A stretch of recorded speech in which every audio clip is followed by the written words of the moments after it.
Bom, gente, então sejam bem-vindos ao nosso último encontro do ciclo desse ano, do segundo ciclo de palestras, né? Do Seminário Internacional de Pesquisa em Comunicação, Esporte e Mídia.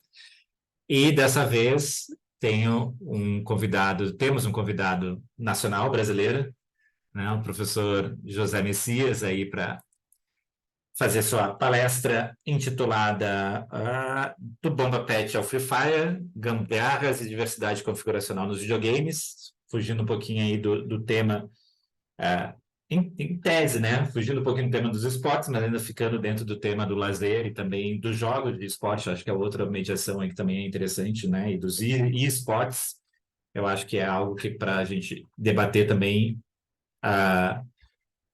Principalmente, estou vendo aqui vários dos meus alunos de tecnologia, comunicação e sociedade tecnológica, né? Então, acho que a gente vai ter bastante interações bacanas com o professor. O professor José Messias, que é doutor em comunicação e cultura pela Escola de Comunicação da UFRJ, com bolsa FAPESD nota 10. Pesquisador visitante na University of Milwaukee, eu nem sei falar isso aí, por intermédio do programa de bolsa de doutorado Sanduíche CAPES Fulbright, mestre em comunicação formado pelo PPG-Com da UERJ, graduado em comunicação social, jornalismo também pela UERJ, e pesquisa cultura hacker, pirataria, gambiarra, antropofagia, letramento digital, game studies. Atualmente ele é professor do PPG-Com da Federal do Maranhão, do campo Imperatriz, e também é vice-coordenador do GP Games da Intercom, né, Zé? Enfim, cara, muito legal te ter aqui, é um prazer imenso, assim, adoro teus textos, adoro poder debater com você, vai ser ótimo. O PPG também fica bem contente, né? Como a gente estava falando aqui nos bastidores, é um convite já antigo aí da Mônica, então agradeço ela também pelo intermédio aí, e é legal você fazer parte aqui do nosso evento para finalizar também o ciclo desse ano. Acho que é sempre legal ter vozes brasileiras também debatendo coisas atuais dessa área, né, de pesquisa, assim, de mídia, tecnologia, etc. Também intermediado um pouco com os esportes também. Então, é um prazer imenso te ter aqui. Enfim, é com você, sinta-se à vontade para compartilhar, falar, é, toca a ficha. É, Boa tarde, Márcio, Mônica, né, todo mundo do PPG Com. PPG Com ou PPGCL? GCL, não sei como é que PPG vocês Com. trabalham. PPG Com, né, É. da UTP, né? Obrigado pelo convite, fico feliz de estar aqui falando com vocês hoje. E também aqui para estar presente. Como eu fui muito bem apresentado pelo Márcio, né, sou professor da Messias. Eu trouxe aqui uma apresentação que há muito tempo que eu não trabalhei com ela como chama? No Zoom, né? Vamos ver só como é que vai funcionar. Eu acho que vocês estão vendo aqui o PPT? Sim, Pronto. Sim, sim. Perfeito, perfeito. Eu vou trabalhar com ele assim só para mostrar algumas coisinhas, só para como referência mesmo. É, então, essa é uma pesquisa que eu estou conduzindo aqui no âmbito do PPG-Com da UFMA de Imperatriz, mas que eu trabalho desde a graduação, não, perdão, desde o doutorado na UFRJ sobre gambiarra e videogame. Então, eu tenho tentado trabalhar essa ideia de gambiarra sobre várias perspectivas, principalmente a antropológica, a partir da ideia de antropofagia, que eu falo daqui a pouco.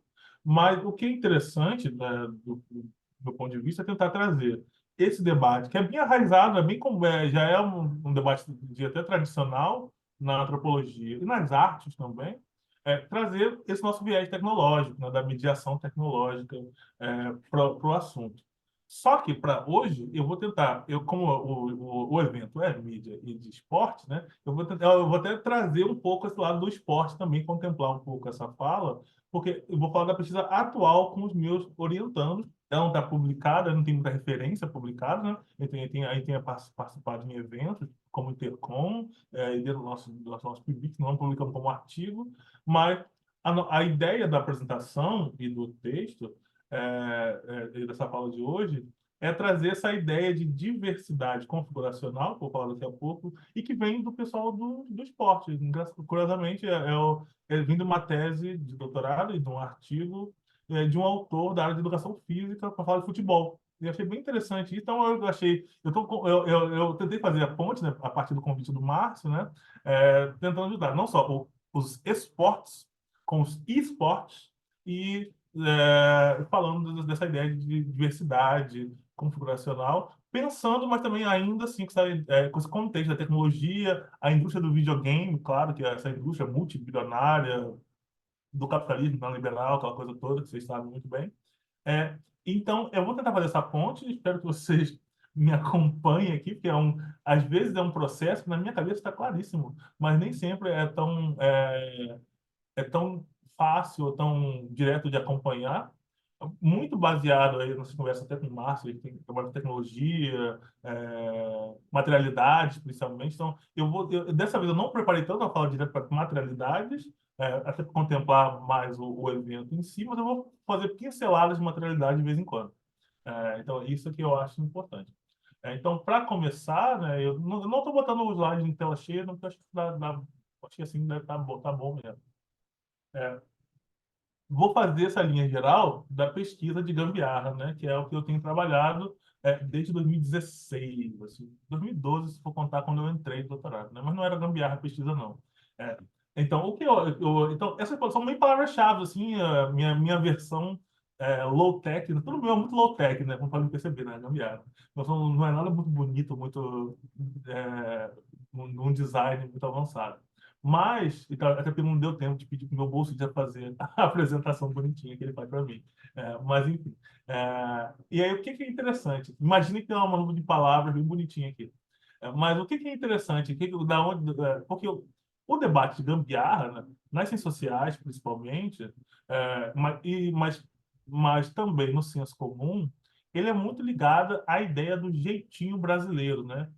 E o qual aparece na literatura, principalmente, né, como algo negativo, macunaíma, coisa da malandragem, aparece também no Roberto da Mata também, essas discussões. E o que e, e a partir desse lugar, né, da malandragem, uma certa malícia, né, e que um certo lugar, ela pode ser até romantizada também como algo que é a alma do brasileiro, aquela coisa toda, mas de maneira geral, no senso comum, você vai ver também, até na mídia, mas de maneira geral, é passada como algo pejorativo. A gente geralmente pensa, o brasileiro quer tirar vantagem, tem até, pegando aqui o futebol novamente, a lei do Gerson, né, que é o comercial, que, para quem não sabe, que o jogador Gerson fez, canetinha de ouro, que vai falar isso, né? Então, se não me engano, de cigarro comercial, né? E para quem não viu o comercial, era isso, né? Na vida, você tem que tomar vantagem, levar vantagem. Só que, como vocês podem perceber, a ideia de gambiarra não é só isso. E aí de vez em quando, né, a ideia de jeitinho, ela sobrepõe a ideia de gambiarra. Mas, de maneira geral, o que eu queria falar com vocês aqui, né, e o que tem me interessado com essa ideia de gambiarra, é mostrar uma cultura de adaptação e de apropriação, que é o que a gente entende bem, que a gente fala bastante. Então, minha primeira preocupação com a gambiarra é não misturar ela com a ideia de jeitinho nesse contexto mais pejorativo. Então, essa é a minha primeira preocupação. Ah, e aí, nesse sentido, eu acho esses textos, né, que são textos também, eu falei, já consolidados nas ciências sociais, que é a ideia de antropofagia ou canibalismo, quem gosta da ideia de falar de canibalismo diretamente, mas também de bricolagem. Então, são muito importantes porque elas aparecem na antropofagia, principalmente no trabalho do Levi-Strauss, principalmente, que é aquele livro que tem um título que talvez a gente não use tanto hoje em dia, mas que é o título do trabalho, né, que é o Pensamento Selvagem, então, é um trabalho muito importante. O Levi-Strauss vai falar disso. Então, ele vai, como a gente conhece, né, essas grandes etnografias, né, do século XX, elas tinham essa ideia, essa tentativa de, ao você falar dos hábitos, né, do contexto de uma certa população, um certo grupo, né, você estava tentando também falar e explicar dos hábitos e contexto do outro grupo, né? No caso dos Levi-Strauss, né, essa ideia da civilização europeia moderna, né? Então, bem rapidamente, né, a ideia desse fazer da bricolagem no Levi-Strauss, principalmente, é, e eu vou falar muito rapidamente disso, ele está opondo essa ideia ao fazer da engenharia, né? Porque o fazer da engenharia, que seria para ele representativo desse modus europeu, ocidental de fazer, moderno de fazer as coisas é esse modo do planejar, de fazer, né, de você ter que é engraçado falar isso, né? Que eu vim de um contexto, né, pessoalmente, até porque nós somos brasileiros também, de maneira geral, né? E na minha casa, tudo lá no Rio, sou do Rio de Janeiro, para quem não sabe, todo Maranhão sou do Rio de Janeiro, né? A gente não tem muito arquiteto ou engenheiro, não, é mais pedreiro mesmo. Então, já é a construção da casa é mais da bricolagem, né? Mas vou usar essa analogia do levi né, do engenheiro, que é isso, né? Você planeja, você faz as coisas, então você tem essa ideia da racionalidade da mente, né, sobre o projeto, sobre o processo do fazer. Então você tem toda uma preparação e um planejamento que seria o mundo ideal, né? Ele vai dizer que a modernidade tem esse contexto, a população que ele estudou, você me perdoe que eu não trouxe, não lembrei qual população, qual grupo que ele estudou, né? Porque ele veio no Brasil também, como vocês sabem, né? Essa galera da antropologia, né, os chamados americanistas, eles estudavam justamente, eles vinham justamente da Inglaterra, da Europa, né, da Inglaterra, da França, eles vinham tudo para cá, ou iam lá para a Oceania, para as populações polinésias. Assim. É uma prática que quando eu falar de colonialismo, vou falar depois, vou retomar isso depois. Então, vamos só o Levi-Strauss sem falar essa crítica, né, mas só o Levi-Strauss. Então, a questão era essa visão dele, tentar entender o que era esses outros modos de fazer, né? Como um bom americanista, deixei de aula, se não me engano, de aula na USP um bom tempo, para poder fazer as etnografias dele, né? Então, a questão dele era esse modo de fazer do engenheiro se opondo ao o da bricolagem, do bricoleur, que vai falar que é o termo bem francês mesmo, né? E aí, bricolagem tem essa ideia mesmo de colagem, de fazer aos poucos, né? De fazer a partir de retalhos, e por causa que na arte também se usa muito esse termo também. Né? Quem gosta de arte, instalações artísticas, ou até na pintura também, essa arte mais moderna ou de vanguarda, você vai ver que esse método da bricolagem é algo também bem instituído já também.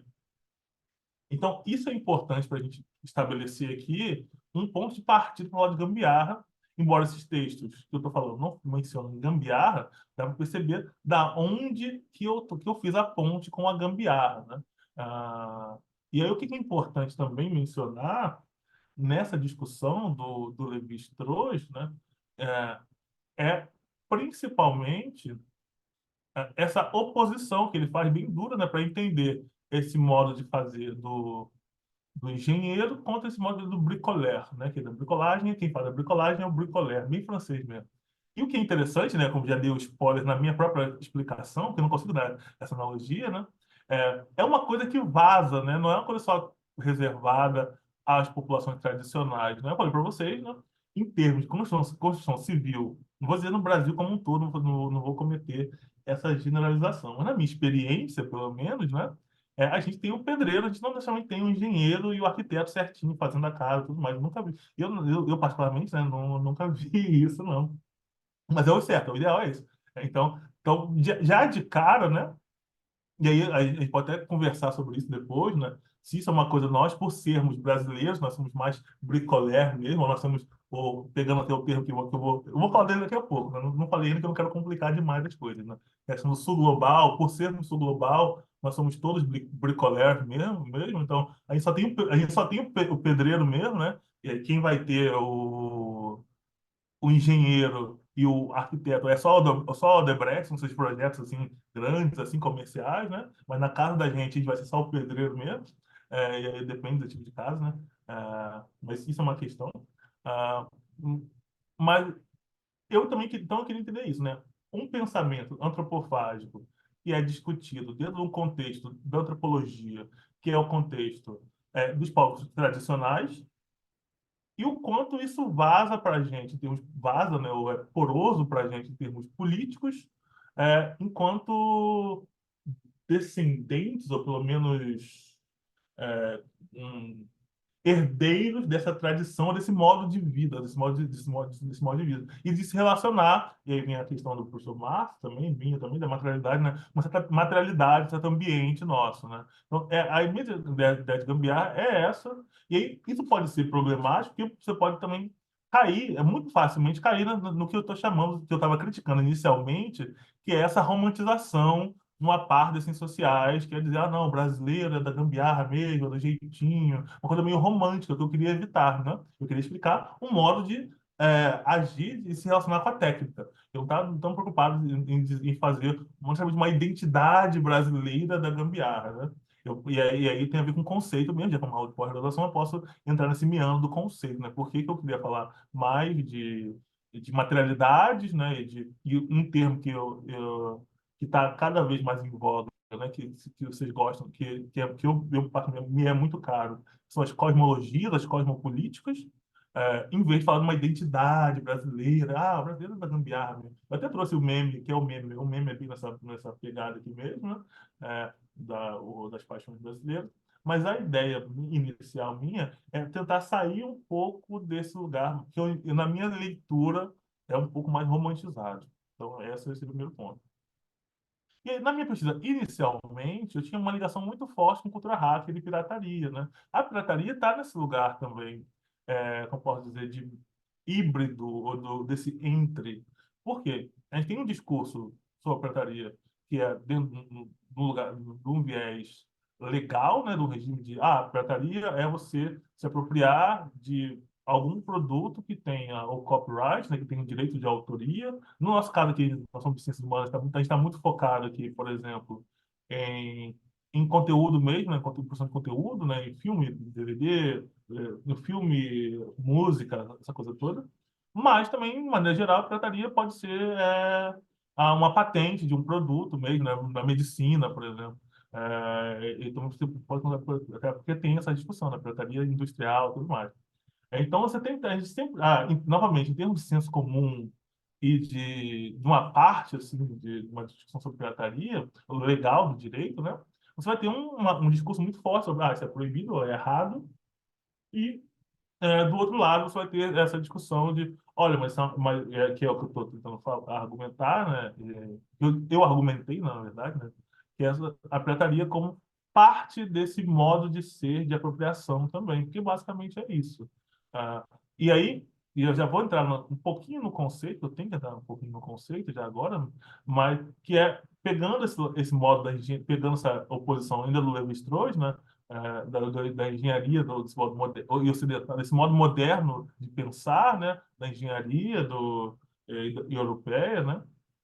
A pirataria, qual é a oposição, qual é o problema dela? É justamente a ideia de direito de propriedade, né? De propriedade, que é uma ideia clássica do liberalismo, John Locke, da modernidade, e que casa muito, na minha visão, né? Casa muito bem com nossos debates atuais sobre sul global e decolonialidade. Então, você pode fazer um debate dentro do direito, realmente, sobre o que é errado ou não é, ou sobre o que é legal ou não é, mas a minha questão, que é mais antropológica, né? Embora sejamos todos de comunicação assim, aqui, né? É um debate mais sobre isso, sobre um modo de ser, um ethos, né? Da modernidade europeia, né? Ocidental, e esses outros modos de fazer que talvez não sejam ocidentais, que também é um outro debate aqui terrível, que não dá para gente fazer. Terrível não de ruim, mas que é um debate longo e extenso, né? Que é o quanto que nós somos ou não ocidentais aqui no Brasil, vocês em Curitiba, eu aqui no Rio de Janeiro, no Maranhão, que é essa discussão também. Então, é um grande debate, eu até tenho na minha aula de filosofia do meu período, a gente debate muito isso, né?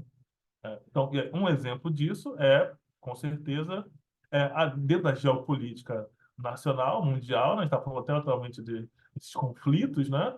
É, é, não só o mais recente, né, do Israel e Hamas, mas principalmente na Ucrânia, né, e na Rússia, como o governo brasileiro foi convocado a se posicionar e todas as matérias, assim, tanto as nossas no Brasil, em português, mas também o jornalismo internacional, fala que o Ocidente, né, como os Estados Unidos e a União Europeia, que pede, o Brasil está se distanciando do Ocidente, o Ocidente quer isso. Então, no senso comum, pelo menos, né, nós não somos Ocidente, então é uma coisa meio que óbvia para qualquer pessoa que não seja brasileiro, nós não somos Ocidente. Mas, ao mesmo tempo, nós fomos ocidentalizados, né? Novamente, nós somos professores aqui de comunicação, não só da língua, que é o argumento mais que eu acho um argumento mais rasteiro, né? Que é a nossa língua português, mas, por exemplo, nosso imaginário e nossas teorias, nossa discussão, ela vem do lugar que é o Ocidente, né? Então, a gente lê Platão e Aristóteles no filosofia. Todo mundo tem que ter filosofia, ou no ensino médio, ou no ensino superior, tem que ler Platão e Aristóteles, e a filosofia começa na Grécia. Então, isso mesmo para a gente aqui, para os indianos na Índia, para todo mundo, a filosofia é uma da Grécia. E aí, obviamente, alguns autores vão se opor a isso, vou chegar nesse ponto, mas vocês entendem que a nossa base, né, que seria o ensino médio, por exemplo, né, o que cai no Enem é Platão e Aristóteles. Não cai Spivak no ensino médio, geralmente, no Enem, né? Então, é uma questão para quem conhece esses autores que eu estou falando, desses, que vão criticar essa base epistemológica do Ocidente, né? Então, isso é uma questão que, para mim, é interessante. Esse lugar da gambiarra e da pirataria é o lugar que tensiona isso, para mim. E a cultura hacker foi essa porta de entrada também, porque a cultura hacker e alguns autores, né, fazem essa oposição muito dura, né? O hacker é o ideológico, é o cara que quer mudar o sistema, que quer fechar a Microsoft. Como você pirateia, você está dando dinheiro para a Microsoft, que é uma coisa realmente é verdade mesmo. Mesmo que indiretamente, você está dando poder à Microsoft, porque nós somos letrados em Windows, por exemplo, né? Que é uma outra questão. Mas, enfim, eu não vou me estender nessa parte, é meio que as perguntas que de alguma forma, os temas que, de alguma forma, informam essa pesquisa, essa minha visão sobre gambiarra, né? Então, videogame, essa ligação de tecnologia digital, né, da convergência midiática, essa discussão toda que a gente teve começando em 2000, então, que liga esse aparato tecnológico, esse objeto que é o computador e que tem no videogame, né, o seu primo, como fosse novela mexicana, seu primo gêmeo, porque em termos de configuração de hardware, um computador e um videogame é a mesma coisa, né? Só que o videogame, no caso o console, por exemplo, é um hardware focado para jogos, né? Mas basicamente um computador. Inclusive, nessa coisa de engenharia reversa, tem vários projetos. Um que eu acompanhei, que não é tão recente assim, né? Mas na época que era 2006, 2016, 2018, a espécie de cultura hacker era isso, era você fazer uma engenharia reversa no PlayStation tipo, 3 ou 4, né? Que tem placas, né, de vídeo bem potentes, porque são dedicadas para jogo, mas são mais baratos que esses computadores caríssimos, né? Para você é, distribuir computadores acessíveis, né? Então era uma coisa muito bem interessante, né? Novamente, é um projeto que eu não trouxe aqui, mas posso trazer perto do final da fala, né? Esse projeto é bem legal, porque o pessoal tinha uma corrida para hackear o PlayStation, né? Porque tem que chegar ao código-fonte, a coisa toda, né? Porque aí você instalava dele um software livre, né? Geralmente um Ubuntu, e para você poder justamente usar o hardware do PlayStation como computador e supostamente, dependendo, né, das matrizes de onde você está, é mais barato você comprar vários PlayStations, né, e distribuir eles ao longo de alguns países, assim, como o nosso, por exemplo, né, que é muito caro as coisas. É que aqui o PlayStation também é caro também, mas ele é mais barato do que era mais barato na época, né, desse texto, dessa que eu estou comentando, era mais barato do que você comprar os computadores de última geração, né? Enfim. E aí a ideia é isso, um valor de alto rendimento barato. Então, só para quem não conhece videogame, não está acostumado a entender que é a mesma coisa, né? Em termos de hardware, é isso, memória, processador e periféricos. Então, o videogame, de maneira geral, é a mesma coisa que o computador. Só que o computador, só que o videogame é dedicado. Então, essa convergência, essa discussão, para mim era muito importante entender ligava também essa figura do hacker e do jogador, né? O hacker do jogador e eventualmente o pirata. Então, também eu estava ligado, pegando essa visão mais antropológica, né, de entender essas continuações, né?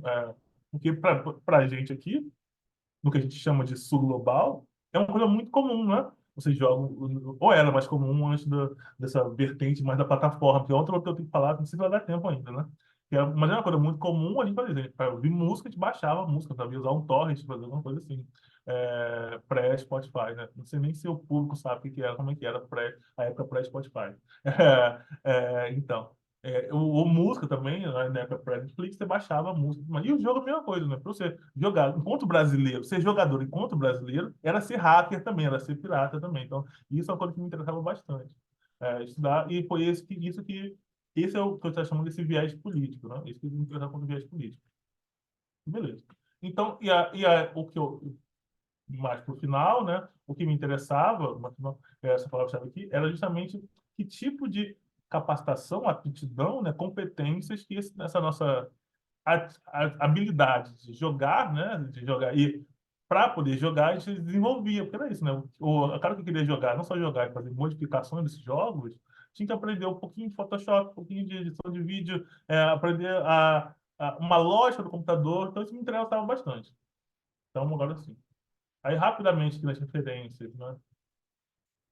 Falei da ideia de- dos precursores da gambiarra, né? Então, como já expliquei, pô. Então, você tem, além de uma outra referência que eu não falei para vocês, né? Que é do modernismo, que é o Evaldo de Andrade, que é importante, né? Uma traduzida por Paz, ah, que tem justamente essa pegada, né? Que, enquanto arte e literatura, né? Você tem fazer uma poesia, uma prática poética que incorpora também elementos desse pensamento dito dos povos tradicionais e faz essas reversões, a partir da poesia, faz essas reversões. Então, para quem nunca leu o Manifesto Antropofágico, que também cai no Enem também, eu não sabe, mas não sei se cai sempre, mas cai no Enem, cai no Enem, uma questão, ele começa falando isso, né, que o Brasil não começou em 1500 com o Pedro Álvares Cabral. Começou em 1554. Eu acho, não sei se eu não lembro dessa aula de história aí. Quando o bispo Sardinha, né, que eu esqueci o nome dele, é Pedro alguma coisa também, Antônio alguma coisa, ele foi devorado, né, foi pelas populações indígenas. Então, vai dizer que isso. Esse momento da deglutição do bispo Sardinha, né, que tem o nome de Sardinha, é maravilhoso. Sardinha é o apelido, né? O nome dele, infelizmente, eu não lembro, mas é um bispo, é uma pessoa, né? Ele vai, o Evaldo de Andrade vai dizer que deveria ser considerado o verdadeiro momento fundador do Brasil. Então, isso me interessa bastante. Então, a ideia do canibalismo, ali, desde o começo, né, nas artes, na poesia, na literatura, né, como algo muito importante para pensar essa brasilidade. Então, no caso do Evaldo de Andrade, ele está pensando assim, uma ideia de o que seria ser brasileiro, ou até numa última instância, né, rejeitar até o que é essa ideia de Brasil dentro da questão da época também, né, aquela, o nacionalismo, aquela coisa bem caretona, que era um movimento de tentar romper com essas coisas, né? Que é uma grande questão, né? O nacional sem ser ufanista, ou defender a pátria, aqueles debates, né? Que não são necessariamente os meus aqui. Mas eu achei bem legal quando ele fala isso, do que deveria, que o que a gente talvez chamaria hoje, né? Com todas as ressalvas, por favor, é quase uma coisa meio pós-colonial, decolonial, isso, né? Dizer, não foi pelo Olavo de Cabral que descobriu o Brasil. Foi o canibalismo, que foi o primeiro ato registrado de canibalismo que deveria ser a marca da fundação do Brasil. Então, eu acho bem interessante. Então, tem a fala sobre o picolé, que eu falei com vocês, né? Essa relação do homem com a técnica, que é importante de discutir, de conversar. E é um debate que eu não vou trazer tanto hoje, porque eu vou falar mais de esporte daqui a pouco. Mas é legal a gente poder falar disso também, essa relação do homem com a técnica. E já da antropologia ocidental, né, europeia, né, o Lévi-Strauss é um autor francês, do famoso do estruturalismo, das ciências sociais, né, inclusive, eu acho maravilhoso, eu vou falar daqui a pouco do Vieira de Castro, que é um antropólogo brasileiro, né? E o meu trabalho é muito baseado na visão de antropofagia do Vieira de Castro, que é do que eu vou falar mais aqui agora. Mas como o Vieira de Castro teve uma relação chegou a ter uma relação com o Levi-Strauss, de proximidade, né? O Levi-Strauss colocou ele como o futuro da antropologia, tem uma frase assim, de amizade mesmo, né? E aí o Vieira de Castro, nesse livro é um livro que circulou bastante, não sei quantos vocês leram, é uma disciplina também, que é o Manifesto Canibal do Vieira de Castro, né? É, o Vieira também faz uma homenagem, também devolve a homenagem do Levi-Strauss. Ele vai falar que o Levi-Strauss, embora seja considerado, né, o cânone da academia, o primeiro, um estruturalista, na verdade, o Levi-Strauss foi o primeiro pós-estruturalista. Eu acho bem interessante isso, essa homenagem assim, que ele faz e tal. E aí, depois eu vou explicar por que isso é interessante ou relevante para a gente aqui conversar, caso seja do interesse de vocês. Mas aí eu vou chegar no Vilo de Carne diretamente, que é a minha principal referência para a antropofagia, dentro dessa chave de modos de vida, modos de ser, cosmologias, cosmopolíticas. Eu acho que é importante. Não sei, até aqui o ritmo tá bom, né, Márcio? Tá falando muito rápido, muito devagar, não sei. Tá legal. Outra coisa, Tá ótimo, Zé. Isso aí. beleza. Beleza, perfeito. Então, deixa eu perguntar como é que vocês estão vendo o chat. É, Então, e aí, o que que eu trouxe de referência para mim? Por que que o Verde de Castro é essa referência? É, justamente por isso, né? Esse livro aqui não é, eu citei, acabei de falar, mencionar o Manifesto Canibal, porque é esse livro que circulou bastante no Brasil, né? Foi lançado pela eu não sei se é N1 ou N-1, acho que é N-1 do Circo Popular, foi editado por ela, se não me engano. Então circulou bastante, mas o livro que eu usei de referência, na verdade, foi o A Inconstância da Alma Selvagem, que são as etnografias do Vila de Castro, mas também com uma boa dose também de filosofia, né? Então ele faz uma antropologia meio filosófica do Vila de Castro. É, embora ele rejeite o termo, né, ele faz parte do que, pelo menos nas aulas que eu tive, né, na minha formação, a gente chama de virada ontológica da antropologia. Depois, como todo intelectual, né, eles não gostam de colocar nenhum tipo de caixa de definição, né? Então, ele vai ter um texto que ele vai dizer que ele não gosta desse termo. Mas, enfim, que é a virada ontológica, que está ele, está o Bruno Latour, para quem não conhece também, o falecido Bruno Latour, né? Também amigos também, o Felipe Decolar, o da escola, né? O Felipe Decolar. E também outro que morreu recentemente, se não me engano, esse é o nome dele, é o Roy Wagner. E então são autores que estão. E alguns outros também, mas eu diria que esses são os quatro que eu chamaria de principais, porque eu fui educado lendo assim no doutorado e que foram a referência desse trabalho. Mas, principalmente, no meu caso, o Vieira de Castro e o Bruno Latour. E o que eu acho interessante, né? O que é essa virada ontológica, rapidamente assim falando, né? É uma antropologia que, como vocês sabem, né, antropólogo desse homem, né, que descentraliza o homem, né, para explicar os fenômenos que são de interesse das ciências sociais, principalmente, né? Então é bem interessante. Não está aqui na apresentação, mas a introdução do reagregando social do Latour é basicamente ele reescrevendo a sociologia como referência. A sociologia está errada por isso, aquilo, e, e essa ideia de social não deveria ser o que explica as coisas, né? Tem que ser o que você quer explicar. Isso tem algum lugar no meu trabalho quando eu falo de gambiarra, né? Como dizer que e tento evitar o jeitinho como uma explicação Deus ex machina das coisas tem um pouco disso também, né? Por exemplo, é o jeitinho brasileiro, é o jeito brasileiro de ser, a identidade brasileira. Então, aí você pega o conceito, né, como um tampão e você explica o fenômeno que você quer explicar. E a nossa ideia não é bem essa, justamente da onde que vem seria esse tipo de jeitinho, esse tipo de ethos, né? Ou essa cosmopolítica, cosmologia. E aí, quem me ajudou a pensar isso foi o Pedro de Castro nesse livro são as etnografias. Tem dois livros, né? Tem o Manifesto Canibal, que é parte do que está nesse livro, só que mais condensado a parte de teoria, mais filosofia, né? E para quem quiser ler, eu tinha ele aqui, não está aqui comigo, mas um considerar no celular, é um livraço, assim, são etnografias mesmo, gigantes, de 50 páginas, 70 páginas, 100 páginas, né? Então, da relação dele com os Araueté, principalmente, que foi a população indígena que ele fez a etnografia dele. Então, e aí um desses trabalhos é uma revisão sobre o conceito de canibalismo, né, de antropofagia na antropologia. E como esse conceito aparece em alguns lugares, dentro de uma chave que para a gente de comunicação é muito importante, né, que são estudos culturais, né, mas que fora da comunicação também da questão do multiculturalismo, que foi muito importante com a discussão de globalização, da década de 80, 90. Então, o que o Casco quer fazer dentro dessa discussão de inversão, de críticas, né, que é toda a pegada do pessoal da virada ontológica, pegar, olha só, teve esse movimento muito importante década de 90, 2000, né, 80, 90, 2000, que foi os estudos culturais e principalmente a ideia de multiculturalismo, para explicar as diferenças entre populações, a forma como essas identidades se constituem, né?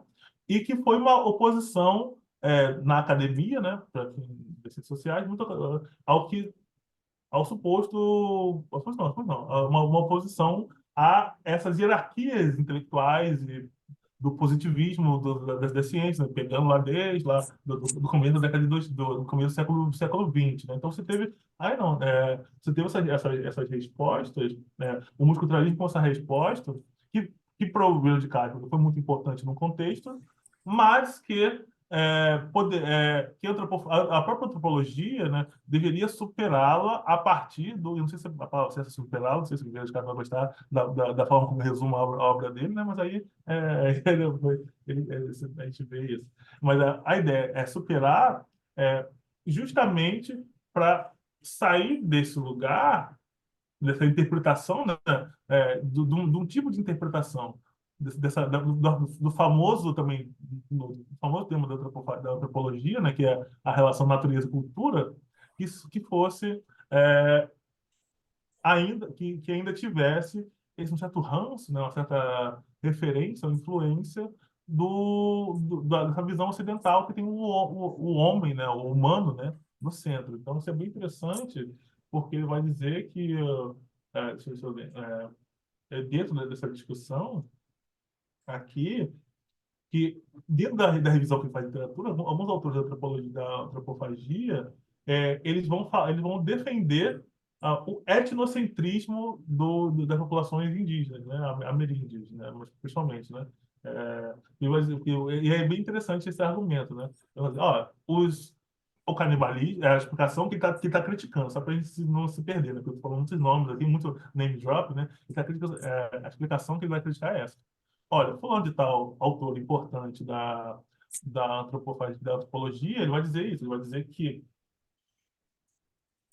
os indígenas eram canibais, por quê? Porque eles viam a si mesmo como humano, né, como centro, e o outro como norma, e viam a do outro como, ou no caso dos europeus, né, os europeus brancos, não é brancos, os europeus, como aquela velha representação, né, como os espíritos, os seres, né, então eles queriam realmente, a partir dessa prática do canibalismo, eles estavam se colocando como sujeitos e desassujeitando o outro. Basicamente, essa é a explicação que vai dizer que eles não gostam disso, mas que os antropólogos do século XX, né, do século XX, vão usar isso para poder dizer, olha, então, os indígenas são etnocêntricos e a cultura deles é igual à nossa cultura, né? A nossa, no caso dos europeus, né? É, e aí, no os caras dizem que não, a cultura é totalmente diferente. E aí, a inversão que ele vai fazer, que eu acho interessante, e que para mim explica melhor a questão dessas diferentes cosmologias, cosmopolíticas, né? Ele vai falar que não. Embora a prática seja a mesma do, da antropofagia, do canibalismo, a explicação não deveria ser essa.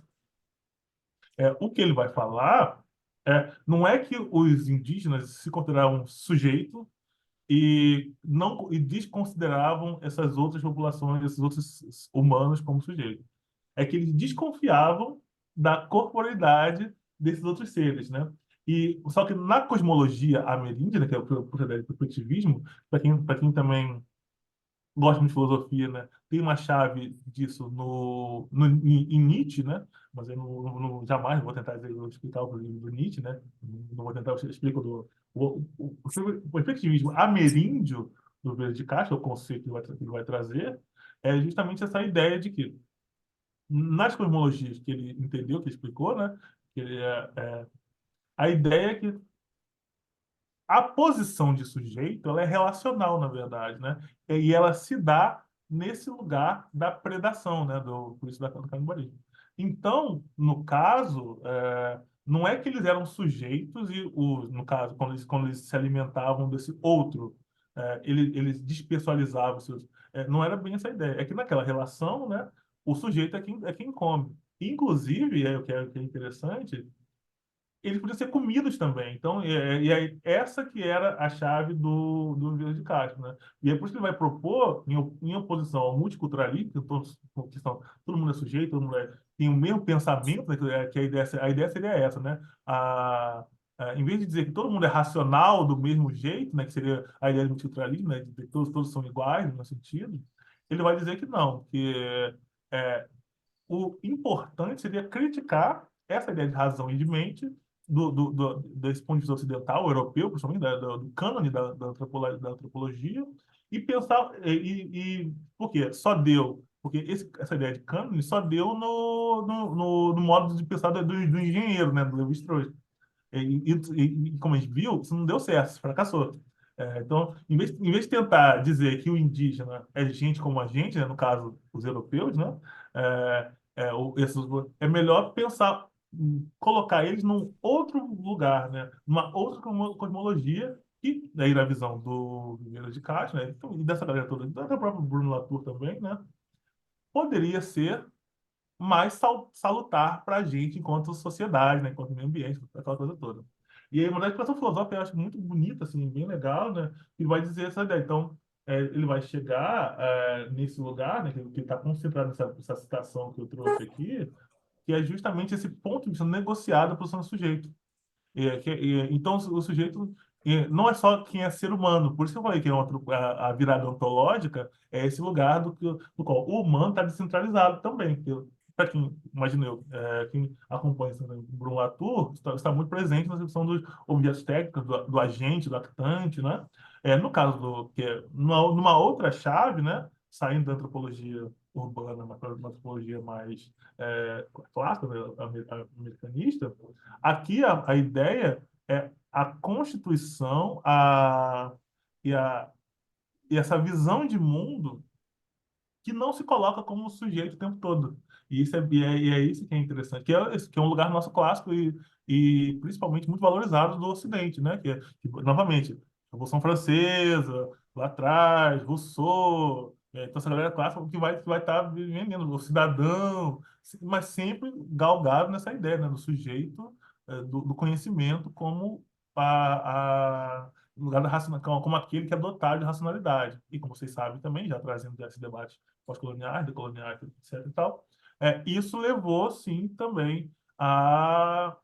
Tinha como subtexto, né, para dizer assim, pegando já esses debates decoloniais, que eu acabei não trazendo aqui muito textualmente, mas vocês devem saber, o Walter Miolo, né, o Aníbal Quirrano, vão falar isso, né, que o subtexto desse projeto moderno do sujeito do conhecimento é dizer que, na verdade, é focado no certo eurocentrismo, na verdade. Todos os outros não eram sujeitos, né? Inclusive, não só mulheres negras, outras populações dos territórios, mas pessoas negras, né, dos territórios, mas também as mulheres também, nesse contexto também, né? Então, as divisões de gênero, sexualidade e de raça como base desse projeto moderno. Então, eu falei rapidamente, só porque eu para voltar aqui para o governo de Castro.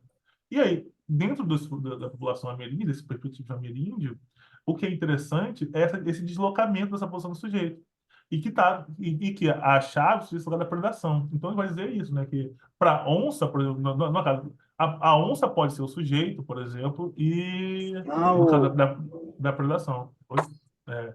A onça pode ser o sujeito e, no caso, quando ela nos devora, né? E as árvores também são sujeitas, também, ou no caso, o nosso espírito, né?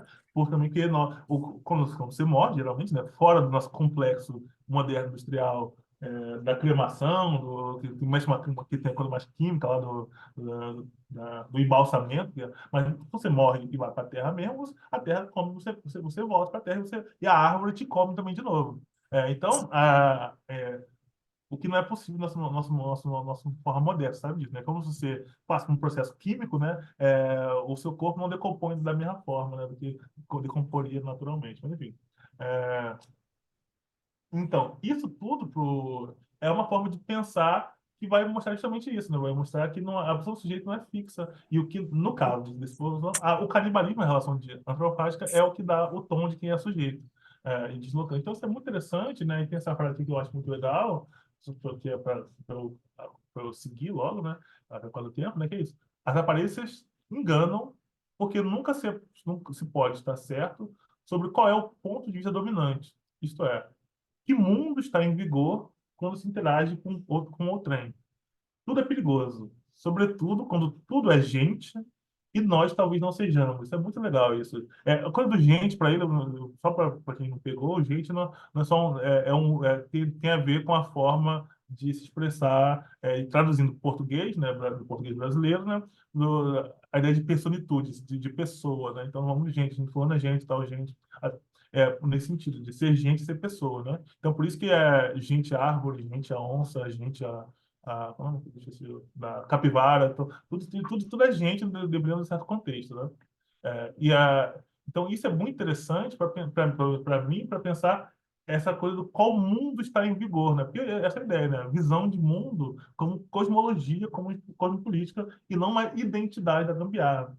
E baseado na antropofagia, né? Que é o que me interessava. Só que o que eu fiz foi pegar esse pensamento, que é bem complexo e epistemológico dentro de uma discussão das ciências sociais, né? Da base do que são as ciências sociais, que é a sociologia, e trazer para falar de videogame, que eu acho um pouco ousado. Eu não sei se podia fazer isso, mas eu fiz. Mas quer pensar que cosmologia é essa do canibalismo, da antropofagia, que informa também a ação hacker. E, novamente, né, pegando que para mim é a base do pensamento, que é a relação natureza-cultura e também humano-objetos e ambiente. E é isso que a gente está acostumado a falar. Deixa eu pegar aqui. Aí tem a parada do carro, vou pular. E aí, e aí vem aqui o meu texto mesmo, né, fazendo uma autocitação, não sei se podia, mas estou fazendo, que é justamente tentar mostrar, tentar pegando não só o objeto videogame, né, mas a técnica da convergência, da distribuição, do remix, a gente discutiu bastante isso, né, e entender isso como um modo de fazer, né, pegando a da bricolagem, aliada diretamente a esse pensamento, né? A essas formas não ocidentais, né? Não tradicionais de se relacionar com a técnica. Então, é bem nessa pegada que eu estava aqui tentando trazer para vocês. É, e esse debate, para mim, está muito ligado, como para vocês, já pulando um pouquinho, né? A discussão de pirataria. É, eu já adiantei ela no começo, então não vou retomar muito, mas eu encontrei essa discussão do sul global e do pós-colonialismo, inicialmente, né? Esse texto chama Pirataria Pós-Colonial. Foi assim que eu cheguei na gambiarra, porque e nessas discussões, que hoje em dia estão muito em voga, muita gente, todo mundo quase conhece elas, né? Pós-colonial, decolonial, tem toda uma aula sobre isso, que eu não vou falar disso hoje, mas tá, no livro do Mignolo, do Walter Mignolo, ele fala bem disso, para explicar essa relação condicionada com a técnica, né? E que leva, dentro de um contexto de precariedade, né, de escassez, ela leva a essa negociação, né, entre o que é a tecnologia moderna, ocidental, computador, tecnologia, videogame, rede social, internet, toda, e o nosso uso dessas coisas, né? Assim como eu falei para vocês, né? A arquitetura e a engenharia da construção civil tradicional, ela pensa de um jeito, né, e executa as coisas de um jeito. Nós, no nosso dia a dia, nesse fazer, né, a gente tem pedreiro. Inclusive, aí novamente, vou trazer outro exemplo assim, anedótico, mas que é interessante, né? Eu cheguei estudando esses modos de fazer de colonial, né, e da pirataria. Eu acho interessante, eu trouxe aqui como reflexão, né? Eu percebi que aquilo que a gente, por exemplo, toma normalmente como um jeitinho, como uma malícia, que é, por exemplo, a arquitetura de uma favela. O Rio de Janeiro como favela, né? É uma imagem muito comum, né? Favelas, uma colada na outra e tudo mais, né? E você vê que tem uma galera, para quem gosta de arquitetura, design e tudo mais, que estuda essa arquitetura como um tipo de solução dentro desse nosso debate não sei quem acompanha esse debate, estou só mencionando aqui, caso vocês peguem a referência depois, né? Esse debate sobre como a arquitetura da favela, essas soluções encontradas no contexto de precariedade, são soluções que dialogam com outro modo de fazer, que não é esse modo de fazer nosso do Ocidente, da modernidade, né? Então, tem uma galera do design, por exemplo, e da arquitetura que vai pensar esse modelo de casa, né? E dentro do que é estrutural, e dentro do que é interessante, para poder pensar um outro tipo de arquitetura, outro tipo de, sei lá, casas populares, outras coisas, material reciclado. Então, tem um debate que vocês já talvez tenham visto, né? Na mídia aparece de vez em quando. E no meu caso aqui, com tecnologia digital, cultura digital, né? E a gente está muito acostumado com esse debate sobre plataformização, que está chegando agora, que é um modelo imposto, né, de cima para baixo, né? De cima para baixo, das Big Techs, né, que a gente tá acostumado a discutir também bastante, que tentam otimizar, né, sempre, porque, de novo, eu não estou falando esse discurso do controle, assim, tentam otimizar a nossa experiência, mas ao otimizar a nossa experiência, que é a grande questão aqui nossa, inclusive para pegar a discussão inteligência artificial, ou esses carros da Google, né? Mas nós viramos passageiros muitas dessas tecnologias, né? E a pirataria, né, o tipo de intervenção hacker, também menos pirata, né, elas seriam formas de, a partir ou do lugar mais radical mesmo, que é a pirataria, ou lugar menos radical de intervenções hacker pontual, você retoma um pouquinho esse lugar, retoma esse lugar, não vou dizer de motorista, mas você retoma alguma dessa agência, né? Porque a agência é sempre negociada, né? Tudo mais, sempre negociada. Mas a questão nossa, ao entender a relação entre homem e tecnologia, né? Humano e tecnologia, perdão, é que, ok, a gente não quer falar de um sujeito que está usando o objeto, que é o primeiro ponto que, dentro do contexto que eu estou estudando aqui, né, que eu não trouxe hoje do Latour, mas que já seria realmente, então, essa agência ela é negociada de dois lados, que vai gerar o conceito polêmico de simetria do Latour, que depois eu tenho que corrigir e tal, falar um pouquinho, porque o pessoal achou que está dizendo, você está dizendo que a máquina tem intenção? Não, não é que a máquina tem intenção. A máquina, o objeto, ele tem uma agência. E aí, por isso que ela pode ser, no contexto, assim como vira de caixa, né? No contexto, ela pode ter mais agência que a gente no contexto. E aí, no caso da plataformização, desse debate todo, a gente está vendo isso, né? A gente está vendo, e aí, um lugar que eu achei interessante, que tem muito a ver com videogame, é o debate das interfaces gráficas, a interface que a gente usa no nosso dia a dia, né? É uma coisa que me interessa bastante estudar isso, né? E como a prateleira de videogame, o que é o videogame, né? O videogame, enquanto programa, é um aplicativo gráfico, visual, que você interage com ele, basicamente é isso. E tem uma programação por trás, obviamente. E é interessante a gente pensar nisso, né? Por quê? Porque esses hackers que eu estudei, eles são justamente esse grupo de pessoas, grupo de jogadores que estão fazendo intervenções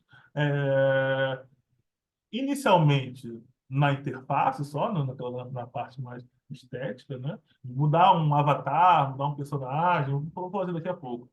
Mas que, eventualmente, isso leva a se aprofundar mais no funcionamento daquele jogo, daquela tecnologia, e a conhecer mais essa tecnologia, né? Isso é interessante, né?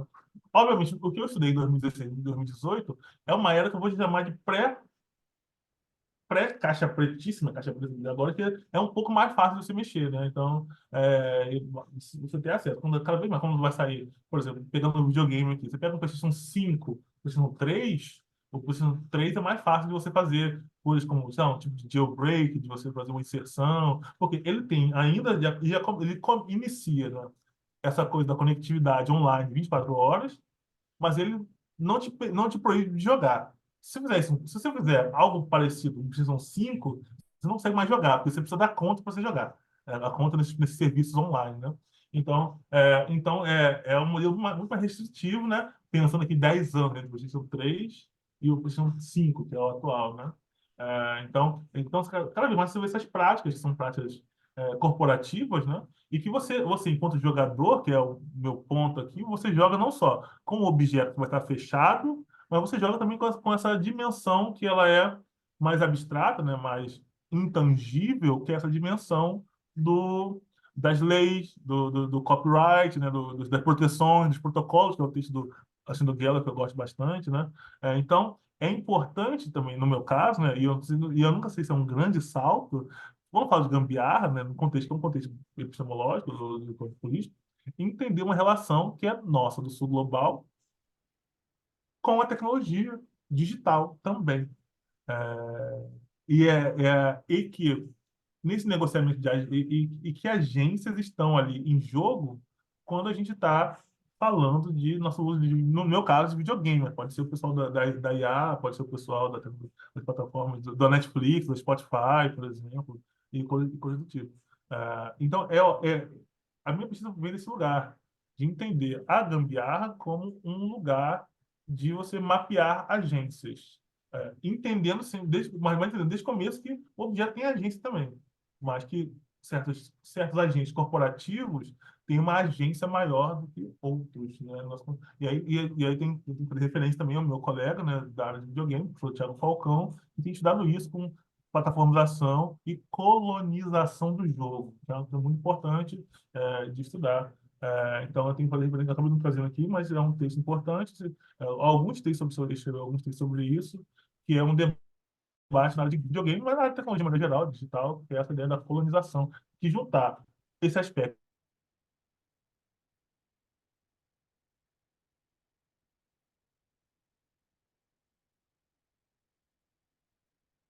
essa discussão para hoje é muito longa, não dá para fazer, que é esse tripé, que é o capitalismo enquanto economia, né? O saber científico também, essas hierarquias científicas, e a colonização como um lado político também dessas hierarquias, de quem é sujeito e quem não é.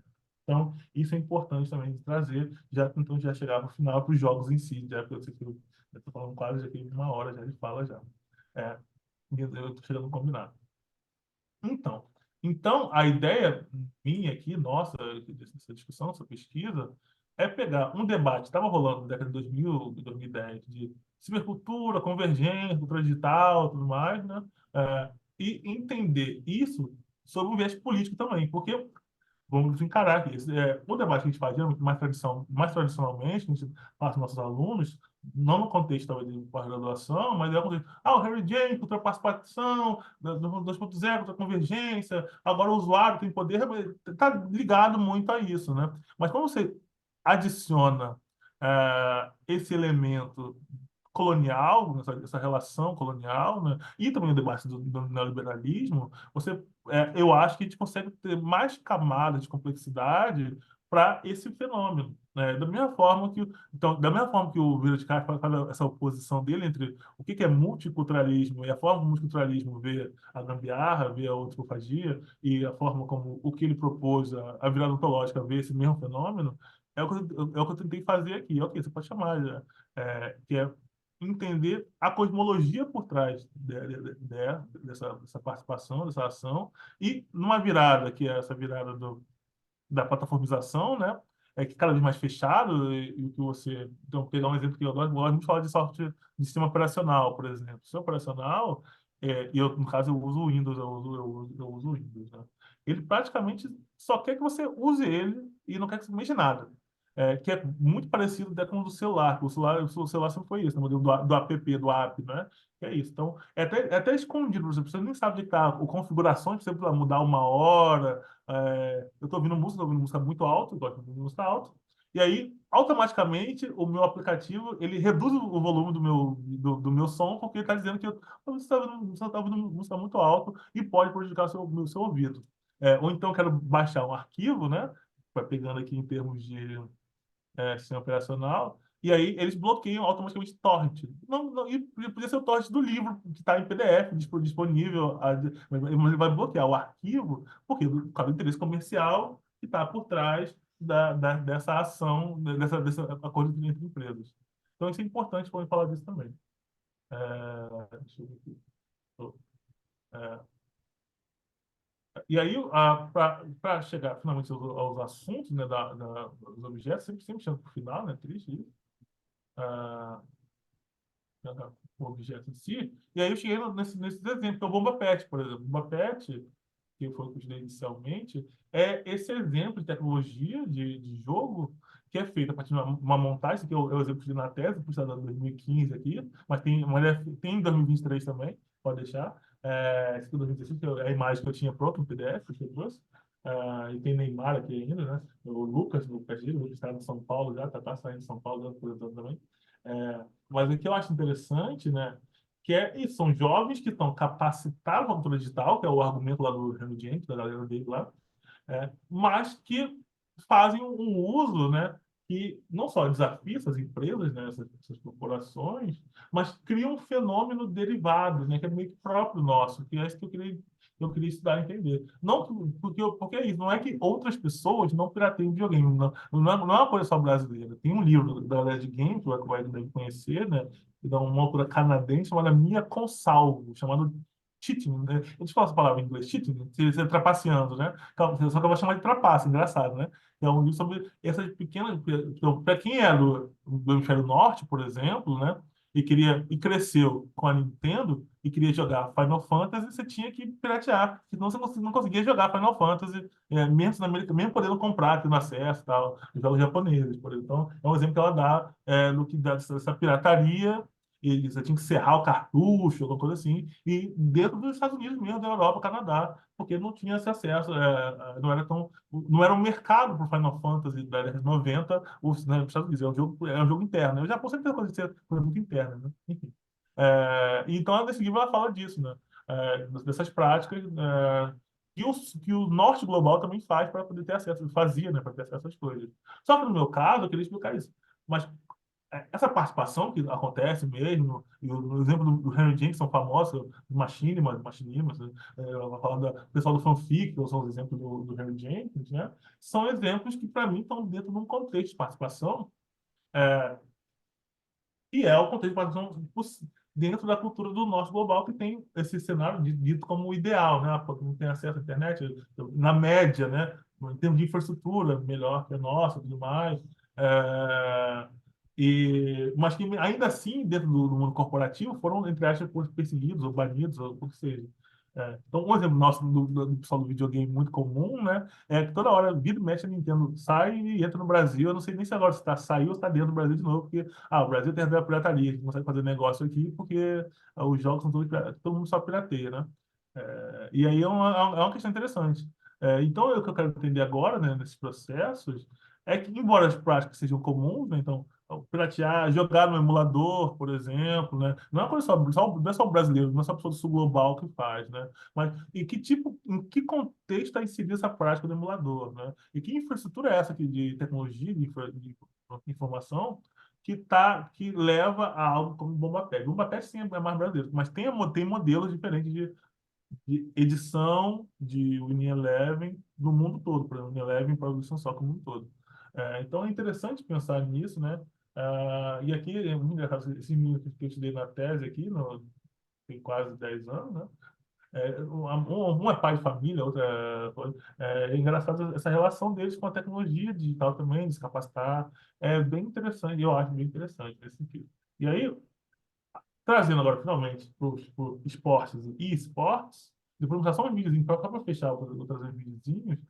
É, essa ideia de diversidade configuracional, que é o tema da palestra, que é o tema final, ela é um termo interessante, né, que é baseado numa tese de educação física, e que esse autor da galera de games, que é o Tarcísio Macedo, é, ele é doutorando, né, está acabando o doutorado, inclusive, boa sorte para ele, vai acabar a banca, eu não sei, pode falar, né, a banca dele vai ser dia 22 de dezembro, Natal praticamente, eu aconselho que se ele for divulgar publicamente, eu aconselho vocês irem, né, lá na URGS, né, ele é do Pará, mas faz doutorado no LAD, da professora Sueli Fragoso, lá na URGS, né, até da onde Márcio é Grécia, né, se não me engano, né, exatamente. Então, e aí ele recuperou esse texto desse Arley Damo, para falar de futebol. E eu achei bem interessante, né? Porque ele pensa no futebol, né? E como o futebol profissional, principalmente brasileirão, acabou de acabar ontem, né? Ele domina o que a gente entende como futebol, embora o Brasil, a gente sabe que tem muita outra, domina discursivamente, né? O que a gente tem de futebol, mas o Brasil tem outras práticas ligadas ao futebol, ao esporte, principalmente ao futebol. Então, você tem vários lugares, e aí o artigo dele, né, sobre esse monopólio estético, né, que vai pensar muito o futebol profissional para além de outras configurações. Ele vai dizer, né, vai defender nesse trabalho dele, que os esportes, né, o futebol, ele tem outras configurações possíveis, né, além da profissional. Tem a profissional, realmente, que é mediada por fatores como jornalistas e a galera da mídia, patrocinador, tudo mais. Tem essa bricolada, né? Que ela que seria quase que uma semi-profissional, e eu achei legal do termo bricolado, né? Para mostrar que ela é meio a meio, né?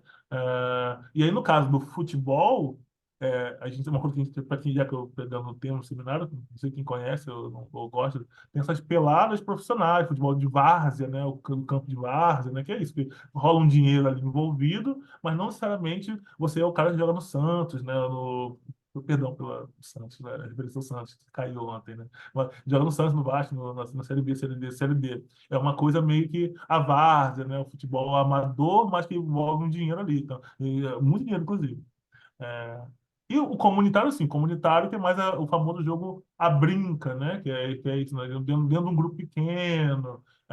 que são as peladas. Por que eu falo pelada, né? A gente entende a pelada como talvez esse jogo mais comunitário, mas como vocês sabem, né, no Brasil, até tem matéria do Globo Esporte, que está acompanhando o Globo Esporte também, né? Tem a pelada a Vera, que é muito séria mesmo. Tem time, tem a época que o pessoal fazia gol no Fantástico também, né? Seria o bricolado, essa pelada mais a Vera, assim, tem gravação, que a pessoa contrata jogador, tem a pelada mais a Vera, né? E o comunitário não, o comunitário é a pelada mais a brinca mesmo, né? Que é a pelada que você joga em casa, na escola com os amigos e tudo mais.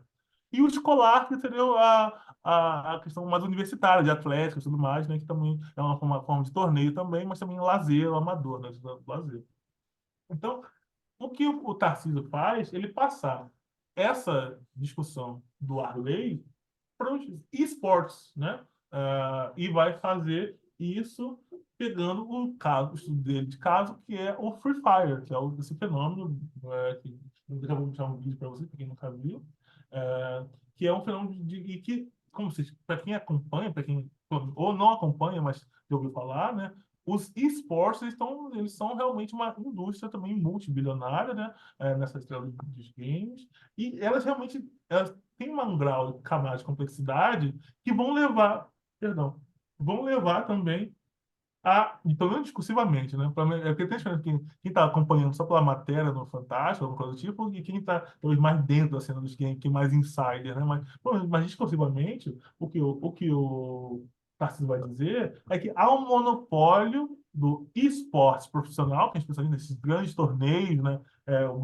Recentemente o Brasil ganhou, perdeu, foi vice-campeão, né? O time do Flamengo, o Flamengo tinha time, tem esses times famosos, esses streamers que ganham também milhões de visualizações, alguns deles mexem com a política também, né? Apoiaram partido C, partido D, candidato X, candidato Y, né? Então, o que o Tarcísio vai dizer é que você também deveria e poderia subdividir os esportes dentro dessa categoria também do Arley e pensar também essas outras formas. Então, tem o esporte profissional, que é mediado por esses streamers, essas competições, que são sancionadas pelas empresas detentoras de direito, né, dentro da questão do copyright, não voltando à questão do copyright. Mas também tem, e aí é o que eu estou trazendo para os alunos aqui no Maranhão, uma visão bricolada também, que é esses pseudo-campeonatos. Então, para quem não sabe, não, esses campeonatos semi-profissionais. Para quem não sabe, né, no caso do Free Fire, tem uma organização chamada LBFF, que é a Liga Brasileira de Free Fire. Pô, tem outro jogo também, tem também a Garena não, perdão, a Riot do League of Legends tem também o CBLOL, que eu ouvi falar, né, que é o Campeonato Brasileiro de LoL, que é ligado também. Então tem meio que uma FIFA do esporte, mas cada jogo tem o seu, né? Então, só para quem não é do videogame, está me acompanhando. É, e aí, o que é interessante, né, é que essa galera do bricolado, eles querem também chegar a ser esse time profissional. Então, a Liga Brasileira de Free Fire também tem divisões, tem primeira, segunda, terceira divisões. No caso do Tarcísio, que ele estuda, que é muito interessante, é a Taça das Favelas de Free Fire. Para quem não acompanhou, também quem sabe disso, né? A CUFA, que é a Taça das Favelas de Futebol, que revelou também vários craques, também, pensando nessa loja de profissionalização.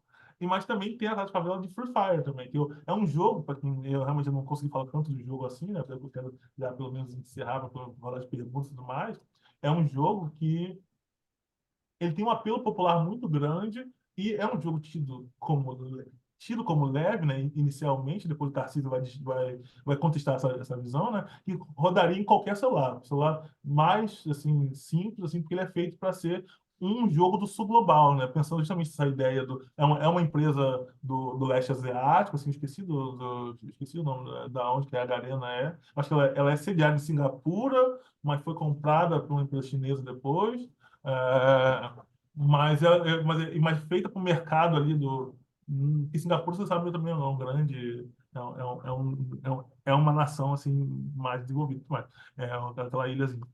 Mas o jogo foi feito para esse mercado assim, do Sudeste Asiático. E, galera, nem todo mundo tem o seu iPhone, o seu Xiaomi de última geração. Então, é para ser um jogo para ser principalmente leve, né? E depois Tarcísio vai contestar que isso foi quando começou o jogo, e agora não, é um jogo pesado que demanda também gráficos assim, de última geração e tudo mais. Mas, enfim. A questão é que alguns anos atrás, e tem outro artigo do Tarcísio bem interessante sobre isso, né, com a Gabriela Kurtz, né, que eu gosto muito dela também, que vai falar de trabalho de esperança, né, justamente porque a, propositalmente, né, a Garena, que é a empresa que é dona do jogo Free Fire, ela fez um anúncio no Brasil para pegando esse imaginário, né, do jovem de favela que joga o futebol, né, e vai jogar Free Fire como forma de ascensão econômica e social, né? Então, eu não trouxe comercial, perdão por não ter trazido, é por causa do tempo também, para não estourar muito tempo. Mas você tem esse lugar de, olha, o sonho de ser jogador de futebol, que era a forma de ascensão social dos meninos pobres e pretos, né, do Brasil, principalmente, né? Agora é o Free Fire, é o videogame. Então, vamos ser essa galera. Então, tem um artigo muito interessante sobre isso, a gente chama de trabalho de esperança, que é quanto mais gente jogando, né, essa divisão de trabalho e lazer, ela vai se, para alguns autores, ela vai saindo, né, vai se diluindo. Então, o que é interessante aqui, para chegar para o final aqui, é mostrar, no meu caso aqui, da galera do Maranhão, é pegar algo que era do jogo, que eram as guildas, que era meio que uma organização, meio que uma guilda mesmo de um RPG, né? Que é um grupo de pessoas que se reúne para jogar junto dentro do jogo, mas que no jogo tem um limite, né? São 20 pessoas que podem ser da mesma guilda, por assim.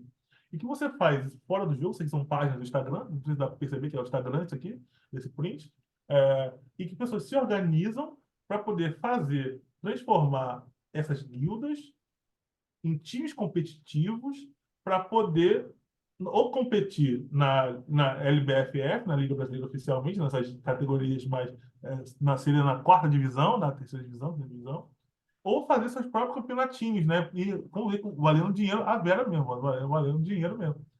Então é bem interessante pensar dentro dessa discussão da diversidade configuracional, né?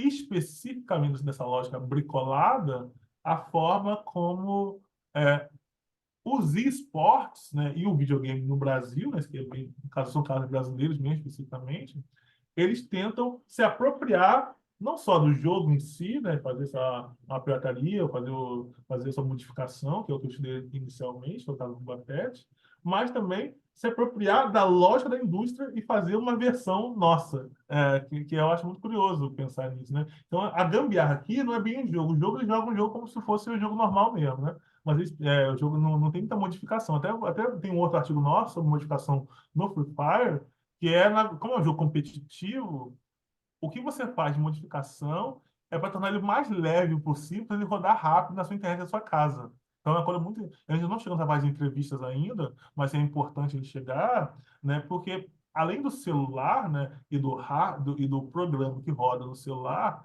é um jogo online, ou seja, a conexão ela é muito importante. E como vocês sabem, né, mas na pandemia isso foi muito evidente, nem todo adolescente de 14, 15, 16 anos tem um plano de dados para ficar jogando o tempo todo, né? Ou tá assim, em casa, ou tá em casa no Wi-Fi, né? E mesmo o Wi-Fi da sua casa, né? Dependendo qual lugar do Brasil você tá, não é também esse Wi-Fi espetacular. Então, para quem joga online, sabe disso, né? Tem a questão do ping, né? Que é justamente como é que está a sua conexão em relação ao jogo. Então, é bem interessante. Então, tem de modificação, né? Eu não trouxe esse dado aqui para vocês hoje, mas o que as pessoas fazem é tentar tirar o jogo de tudo que é gráfico possível, e é o que torna o jogo pesado, para você poder jogar quase que o jogo no palitinho, para você poder competir com outro jogador. Mas isso eu não trouxe aqui porque meus alunos ainda estão investigando essas modificações ainda. Mas o que eu trouxe para vocês é essa modalidade bricolada, né, que seria isso, né, que é o sim profissional, ou até, mas que tenta fazer o campeonato, mas que tenta emular o torneio original e fazer uma organização assim a partir dessa ideia das guildas, que no jogo quer dizer uma coisa, no jogo, na materialidade do jogo, é isso, o time dentro do jogo que você joga no máximo 20 pessoas. Mas que o pessoal extrapolou isso, né, e se reúne no Instagram ou no Discord, né? E aí são centenas de pessoas para poder minerar dali um time profissional para poder competir, assim, ou então fazer campeonatos entre si. Então, eu acho bem interessante também essa apropriação da lógica da liga também. E aí, obviamente, né, pegando, chegando já para o final, eu também não quero dizer de uma forma que isso seria algum tipo de resistência ao sistema. Pelo contrário, eles querem mesmo jogar, querem virar campeões, assim, e eles querem mais que o jogo bombe mesmo, né? Não é necessariamente um tipo de atuação antissistêmica, que é isso e é no Vila de Castro, retomando o Vila de Castro, né? Ele vai falar isso, né? Porque tem essa discussão no pensamento ameríndio, é justamente essa, né? Desses autores antropólogos, era justamente essa. O quanto que as populações que vivem no território que hoje é o Brasil, né? Elas oscilavam entre uma hora qual é o nome? A aceitar o domínio, né? O domínio europeu, português, e outra hora não querer. Então, num dia eu estou com vocês, outro dia eu não estou. Por isso, o nome do livro do Verde de Caixa é essa ideia da inconstância, né? No nosso caso aqui, dessa galera aqui do Free Fire, eu estou vendo, eu estou mais preocupado com essa cosmologia da inconstância, da gambiarra, como esse lugar dessa apropriação, que, em termos discursivos, realmente a galera totalmente, eles reproduzem essa lógica neoliberal mesmo, do artigo do Tarcísio, da discussão da colonização do Tiago Falcão, mas a cosmologia é uma cosmologia, para mim, que tenta buscar essa dissidência. Então vamos fazer o nosso. Realmente, eu não quero fazer no campeonato, não quero participar do campeonato, quero fazer o nosso aqui. Mas ainda assim, dentro de uma lógica neoliberal. Então, como é que isso funciona. Então, é uma coisa que eu estou começando agora com os alunos, né? Eu sei que a parte dos dados foi um pouquinho, acabou ficando para o final, né? Eu trouxe só uma explicação, foquei muito na gambiarra, mesmo, que é o que eu gosto de trazer, mas a minha ideia foi tentar fazer essa discussão de uma forma que, deixa eu ver, vou voltar para o começo, de uma forma que você fazer esse panorama que eu estou estudando e como os jogos e os esportes entram nessa discussão.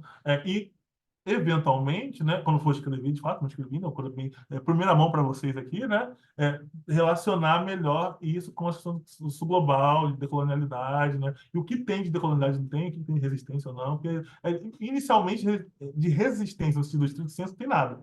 E é isso que mas para mim ainda assim se torna interessante. Olha isso, obrigado, gente. Falei muito, perdão, eu não sei como está o horário, mas é porque é um tema complexo que eu gosto muito, então eu vou falando. Não, tá ótimo, Zé. Obrigado, parabéns pelo trabalho, sim. Acho que deixa eu só botar aqui. Acho que muito interessante todo o trabalho, toda a construção. Eu conheço o trabalho do Arley, do Damo também. Ah, Um bom. trabalho bem legal, né? Sobre os vários códigos, né? Que ele diz, né? O mesmo um código de futebol tem vários subcódigos dentro pelas configurações que vão se criando, né? Para jogá-lo, né? Ele tem uma etnografia muito interessante também sobre na base do Internacional, assim, os meninos, né? Os meninos do Inter, da base do Inter, sonhos de ser atleta, né? Então, ele Uhum. seguiu por 4 anos, assim, 90 e tantos meninos, e acho que dois deles viraram jogador profissional, que é o Muriel e o Alisson, né? Ah, sim.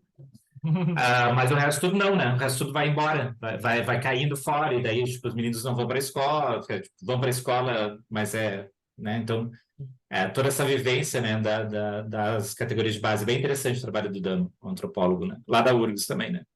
Legal não saber Ah, sim. que o Tarcísio tinha chegado, ou vocês tinham chegado nele, assim. Eu cheguei pelo Tarcísio, realmente. Pois é, bem interessante mesmo. Legal. Ah, gente, estamos abertos para perguntas, sessões aí para o professor. Quem quiser testar lançar alguma coisa. Eu tenho algumas aqui, talvez eu vou jogando alguma para começar, Zé. Ó, a Mari já tem uma, então eu vou deixar a Mari fazer primeiro. Vai lá, Mari. Eu tenho. Oi, professor, boa tarde. Eu tenho Tá um todo mundo aqui. comentário. Primeiro, eu tô meio tonta aqui, porque. Obrigada. Eu só tenho a agradecer, assim, tudo que você trouxe. Assim, obrigada, Márcio e Mônica, por terem convidado, professor, por ter aceitado também dividir um pouco, assim. Trouxe muito do que eu tô lendo, eu sou orientada do Márcio, o que o Márcio me indica, e foi assim muito bom ouvir você, quero ler sua pesquisa, quero saber mais. E enquanto você falava, agora bem no final, assim, eu lembrei de uma conversa que eu tive sei lá, uns 6 meses atrás com um bando de meninos, assim, que acabaram de terminar o ensino médio, quando foi lançado esse último, o governo federal abriu que ia lançar para os municípios o último edital da Paulo Gustavo, né? Que ia abrir para jogos digitais, né? E que foi a primeira vez assim que foi essa verba para os municípios abertas para a questão de jogos digitais, né? E que a gente já sabia que esses editais, como vai para o município, eles iam falar, ó, tem que ter, iam colocar como, tem que ter coisas do município, né? Esse tipo de coisa. E foi muito bacana, porque é uma galera que. Qual é né, o conhecimento deles? Também é isso, né? É da bricolagem para fazer, eles fazem, né? Eles já fazem. E daí tá, mas como que a gente pode colocar isso dentro do nosso município? Como que a gente pode trazer, de repente? E muitos para eles foi muito rápido chegar numa questão. Eles estão numa região de serra, onde foi o primeiro lugar que onde os colonizadores subiram para acessar o Paraná. E onde tinham os indígenas, os guaranis, os caigangues. E eles já imaginaram os conflitos que deram. Eles falaram, a gente vai fazer um jogo sobre isso. E como que era essa visão, né? Que eles já estavam com o jogo pronto na cabeça deles. E eu achei incrível. E é isso. Quando isso chega até a gente vai fazer a partir da nossa visão, a partir da nossa vivência do que a gente tem. E a partir dos nossos recursos, né? E, enfim, esse recurso não chegou para muitos municípios, né? Muitos municípios poderiam ter acessado e não acessaram, né? Mas, enfim, é muito bonito, muito obrigado. Quero ler com calma também sua pesquisa e com certeza vai ser muito útil para mim. Muito obrigada. Legal. Nada, que isso. Eu tenho que comentar, não sei se eu comento agora, eu espero se eu... Pode comentar, pode comentar. Vamos fazer um bate-papo. É porque, para quem acompanha videogame também, né? Recentemente, tem um outro jogo que era para ser concorrente do Free Fire, mas acabou não sendo tão concorrente assim, pelo causa do Free Fire ser acessível, né? Que é o Fortnite, né? Que é bem famoso, então tem essas skins famosas, e vai ter um cenário que é, quem acompanha a notícia, né? Zumbi dos Palmares do Quilombo, né? E aí, que gerou essa discussão, porque primeiro que o realizador que vai fazer o cenário, ele é brasileiro, né? O pessoal a direção toda a arte é brasileiro, e vai ter, e vão fazer essa ambientação de Palmares no jogo. E é uma questão polêmica, porque no lado, a gente não quer ser também aquele acadêmico frankfurtiano, dizer que não pode botar Palmares no jogo do Império Americano, mas ao mesmo tempo é um pouco controverso, né? Transformar Palmares num jogo de tiro também, mas enfim. Aí é uma polêmica também, quem acompanhou, que é diferente do seu caso, mas você falando que é uma coisa que estão mandando. Zé, só falar disso, isso é gambiarra, não é gambiarra? Não sei, gente, eu não sei. Eles têm um contrato com a empresa do Pai Fortnite para fazer o cenário de Palmares e trazer essa experiência nesse ponto da resistência, né? Então, aguardem se não pode ficar se eu vou fazer um artigo sobre isso ou não. E depois fazer também, não sou obrigado, não sou o dono do tema, não. Mas é interessante. Legal. Eduardo, você vai falar alguma coisa? Ah, sim. Gambiarra tecnológica é muito legal esse assunto, cara. Valeu pela trazer esse tema. Eu fiquei pensando todo momento que, tipo, meu irmão é mais novo, tem uns 7, 8 anos mais novo que eu, e ultimamente a gente tem conversado, já assistiu tal filme? Não, eu vou te passar o link aqui. Eu falei, como vai passar o link? Não tá disponível. Não, um dos amigos meus conseguem baixar pelo PlayStation. Eu falei, como é que é? Pelo PlayStation? Nunca vi isso, cara. Não, eles conseguem, então eles me passam o link aqui, o filme perfeito, sabe? Antes de sair nas plataformas de stream.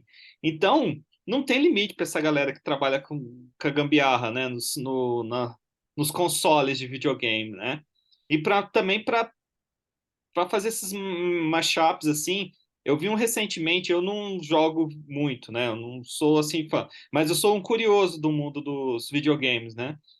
E tem aparecido muito assim, alguns mashups assim, tipo, acho que até usando Fortnite. Aí tá o Kiko do Chaves andando de skate e cantando Charlie Brown Jr. Eu acho fantástico isso. Nossa, coloco o vídeo em loop e fico ouvindo e dando risada. Porque é assim, de uma agregação de várias referências, né? É muito legal esse tipo de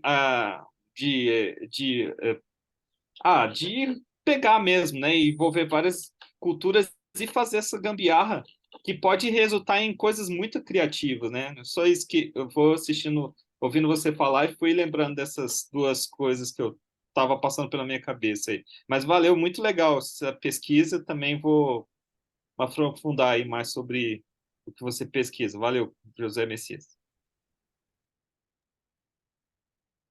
Posso também falar mais um negocinho, porque isso me lembrou outra coisa. Porque tudo me lembra coisas, né? Desculpa, Márcio, eu interrompi. Eu sei que tem mais. Eu já falei muito e eu estou falando mais ainda, né? Perdão. Porque tem uma questão desse último exemplo seu, que tipo, Eduardo, né? Que é isso, porque é um jogo também de caça, né? Então, recentemente, eu não sabia dessa prática, né? Mas recentemente, a Sony anunciou que o PlayStation vai tirar os filmes, por exemplo, já. É, provavelmente por causa disso. Eu acabei de ler tem uma semana isso, né? Que a Sony vai tirar do catálogo, que é uma coisa que ninguém usa esses filmes da Sony, que ficam pelo PlayStation. Eles vão tirar. Aí eu agora entendi por quê. Acabei É, de ler isso. interessante. Mais alguém? Ana, Érica? Eu só gostaria Ai, de parabenizar o professor José pela pesquisa e pela apresentação de hoje, que é muito legal essa oportunidade de poder ouvir na verdade, todo esse seminário que o professor Márcio organizou, muito interessante para todos nós, para nossas pesquisas, tudo muito legal. Só parabenizar mesmo. Ah, obrigada. É, eu, mas- não é uma área que eu conheça, Zé Messias. Primeiro, parabéns, muito obrigada mesmo por compartilhar. Os alunos aí estão, né, nossos mestrandos e doutorandos estão fazendo aí os comentários, e eu gostei bastante também de sua fala, embora não seja um assunto que eu conheça muito. Mas quando fala de games, e eu logo me remete a uma questão de gênero. E eu só queria uma opinião sua, né, uma explanação a respeito disso, porque é, eu orientei meninas em trabalho de conclusão de curso de graduação, que diziam que fingiam ser homens para não serem vitimizadas, humilhadas, agredidas durante o jogo. Aí eu sempre gosto de fazer esse tipo de questionamento com relação ao gênero em games. Ótima questão. Tu falou isso foi Mônica, não foi? Foi, Mônica. Que não vi. Foi. Eu Sim, não que eu estou vi. com a câmera fechada aqui, desculpa. Eu não Mas eu consegui. entendi, eu entendi que era você, pode deixar. Mas obrigado. Então, essa questão é muito boa, porque é um tema, novamente. No Brasil, tem o pioneirismo de Gabriela, né, foi doutorado na PUC do Rio Grande do Sul, se não me engano, que ela não foi URGS, não. Ou foi URGS, não sei, agora não sei, Foi o Gabriela Urgs. Curtis. Foi o Urgs. Foi URGS, Foi o que eu foi escolhi URGS, foi também. URGS. Foi ali também, perdão. Ela trabalhou na PUC, mas ela é É, da Sueli. E ela tem um artigo sobre isso, justamente sobre isso. Ela e Mayara Caetano também, que é da Sueli, também, isso. sobre esse assunto. E aí esse negócio de jogar como garota ou não é uma questão muito forte. Eu tenho uma orientanda aqui trabalhando também aqui na UFMA, no mestrado sobre isso. Esperamos que ela passe do doutorado, está tentando doutorado. E aqui não tem doutorado ainda, está tentando fora. Essa discussão ela é muito importante também dentro desses contextos das discussões macro, assim, de sul global, tudo mais que eu falei para vocês, né? Não sei se vocês estão tendo aula desses termos, assim, dessas discussões de pós-colonial, decolonial, anticolonial, contra-colonial, tem vários, mas o que está em comum é essa ideia dessa distinção de gênero, sexualidade, né, e cor de raça como uma base desse modo de ser da modernidade do ocidental. E o que é interessante nisso, né? Interessante não, eu falo interessante e terrível, né? Tipo, um acadêmico acha as coisas horríveis como interessante, mas é modo de falar, Uhum. é figura de linguagem, gente. É interessante nisso. É como os videogames, né? Os videogames que são também dessa indústria, da liberdade e tudo mais, eles eram um produto que, inicialmente, eles tinham uma ideia de ser um jogo para todo mundo jogar, mas que na década de 80, 90, né, eles passaram a ser, como é que é? Não é marketizado, vendidos como algo para meninos, né? Então, isso é uma coisa que não era, inicialmente não era dos videogames, era um jogo de, sei lá, de tênis, de aventura, né? Mas que passou a ser Mário. uma área uma área de marketing muito pesada, né? Ah, Aí, a partir da sexualização, tudo mais, também, década de 90. Então, eu falei, Gabriela é uma referência para a minha orientanda também, Mayara Caetano também, que hoje está na Finlândia, porque elas falam disso. Então, ela tem um artigo sobre isso, sobre essa ideia de esse assédio é muito forte sobre videogame, né? E a questão é sempre essa, né? Nosso discurso político, ah, não, é aquele agente que é ruim, é aquele cara que é ruim.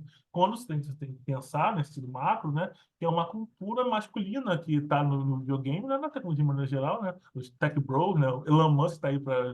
Mas mas o Elon Musk é o radical do extremo do tech bro, né? O nazista, toda a coisa toda. Mas tem uma cultura ali que eu acho muito interessante. Eu gosto muito de usar como referência o livro, né, o livro não, o filme do Rede Social, do David Fincher, né? Eu tenho que ver o quanto essa anedota é real ou não. Eu dou na minha aula como referência, mas é a cara se não for real, é a cara do que algo que é real mesmo. Que aí na videogame, é rede social, né? Que na Uhum. criação do Facebook, né, pelo Zuckerberg, né, era justamente um app, né, que era baseado pegando os rostos, né, dos anuários americanos, né, para comparar as meninas, né, para dar nota em mulher, que é uma coisa bem clássica machista mesmo, né. Eu não sei quanto que isso é só o David romantizou pro filme, mas realmente eu não li o livro do Rede Social, eu vi o filme, né, eu tenho que até ler o livro do Rede Social para botar. Mas eu sempre dou na minha aula esse exemplo, que é um exemplo que, mesmo se não for o que aconteceu, é claramente a cara dessa galera, né. Porque, de novo, o Zuckerberg não é somente o neonazista, tipo, o Elon Musk, é o cara corretinho, né, o nerdzinho corretinho, que doa para caridade, boa parte do dinheiro dele, mas essa lógica da misoginia está na base da criação do Facebook. Então, É. e no videogame isso não é também uma exceção, né? Então, é interessante a gente entender e essas lógicas da misoginia, do que chama de racismo estrutural, né, como estão é, uma relação de agência com a tecnologia também. Então, isso é bem interessante. E tem muita gente estudando isso já, e tem essa orientando trabalhando com isso também. Obrigado, Mônica, porque é bem legal falar disso. Porque, e aí, eu chamaria, né? Eu não escrevi, não é um texto acadêmico, não. Eu chamaria esse processo de ter que se disfarçar e de botar um nick neutro, por exemplo, né? É quase uma gambiarra que você tem que fazer mesmo. É isso, você está em esse Por isso contexto que eu de associei. É. exatamente, porque isso, você acaba tendo que fazer isso. Você não precisa chamar disso, não. Tem gente que chama de resistência, eu chamo de outras coisas, mas eu chamaria também, no contexto que me interessa, de estudar de outras cosmologias e tudo mais, eu chamaria também de gambiarra também, por causa disso, né? Porque você tem que. Porque senão você vai realmente, vocês que são mulheres, assim, também, sabe, mais do que eu, assim, qualquer idade, assim, né? O que que é a DM do Instagram de vocês, né? Eu não consigo nem imaginar como é que é a DM dessa, o que aparece para vocês, né? E é isso, né? A tecnologia como uma ferramenta da misoginia, assim. Então é bem interessante. Desculpa o interessante, né? Eu sempre caio nesse lugar acadêmico que deixa muito. É o fenômeno. O fenômeno é algo que vale a pena estudar. Só para acrescentar no teu interessante, assim, o que eu acho também interessante é que as mulheres são a maior parte das jogadoras, né? A gente tem pesquisas e pesquisas que mostram isso. Mas o que as mulheres jogam? As mulheres jogam, sei lá, Plants vs Zombies, Fazendinha, etc., que não são considerados games por essa galera hardcore masculina de game. Não, game é essa coisa aqui, tipo, tem que ter um puta computador e tal. Isso aí que vocês estão fazendo, jogando Tetris, sei lá, é outra coisa, sabe? Angry Birds, sei lá. Mas a maioria dos jogadores são mulheres, né? Vários desses jogos, principalmente para apps, né? Para Android, essas coisas são. O marketing é feminino, né? Então é interessante essa divisão também, né? Exatamente, muito pesado. Normalmente, sempre a indústria faz essa divisão. Eu acho muito bom também entender esses percursos, né? Porque, normalmente, mas aí no meu caso, aqui no nosso caso, o que é você do mestrado, doutorado, né? É entender o que vai informar a gente, né? Porque você pode só dizer, é o que eu estou batalhando, me orientando, no caso de mestrado, né? Não, professor, eu quero falar da resistência das mulheres, de representatividade e tudo mais, que é uma coisa importante, que está dentro do contexto da academia, mas não explica essas coisas da infraestrutura, de como é que o negócio o marketing é feito, como é que se organiza, tudo mais, né? Então, e aí, às vezes, você quer falar pegando materialidade, pegando essas visões todas, você precisa falar de infraestrutura, você falar É. como tal jogo é considerado feito, né? Como até uma colega minha fala disso, né? Como a misoginia está na tecnologia também, não é o cara que É, botou isso, tá? Né? Então, isso é bem interessante. interessante.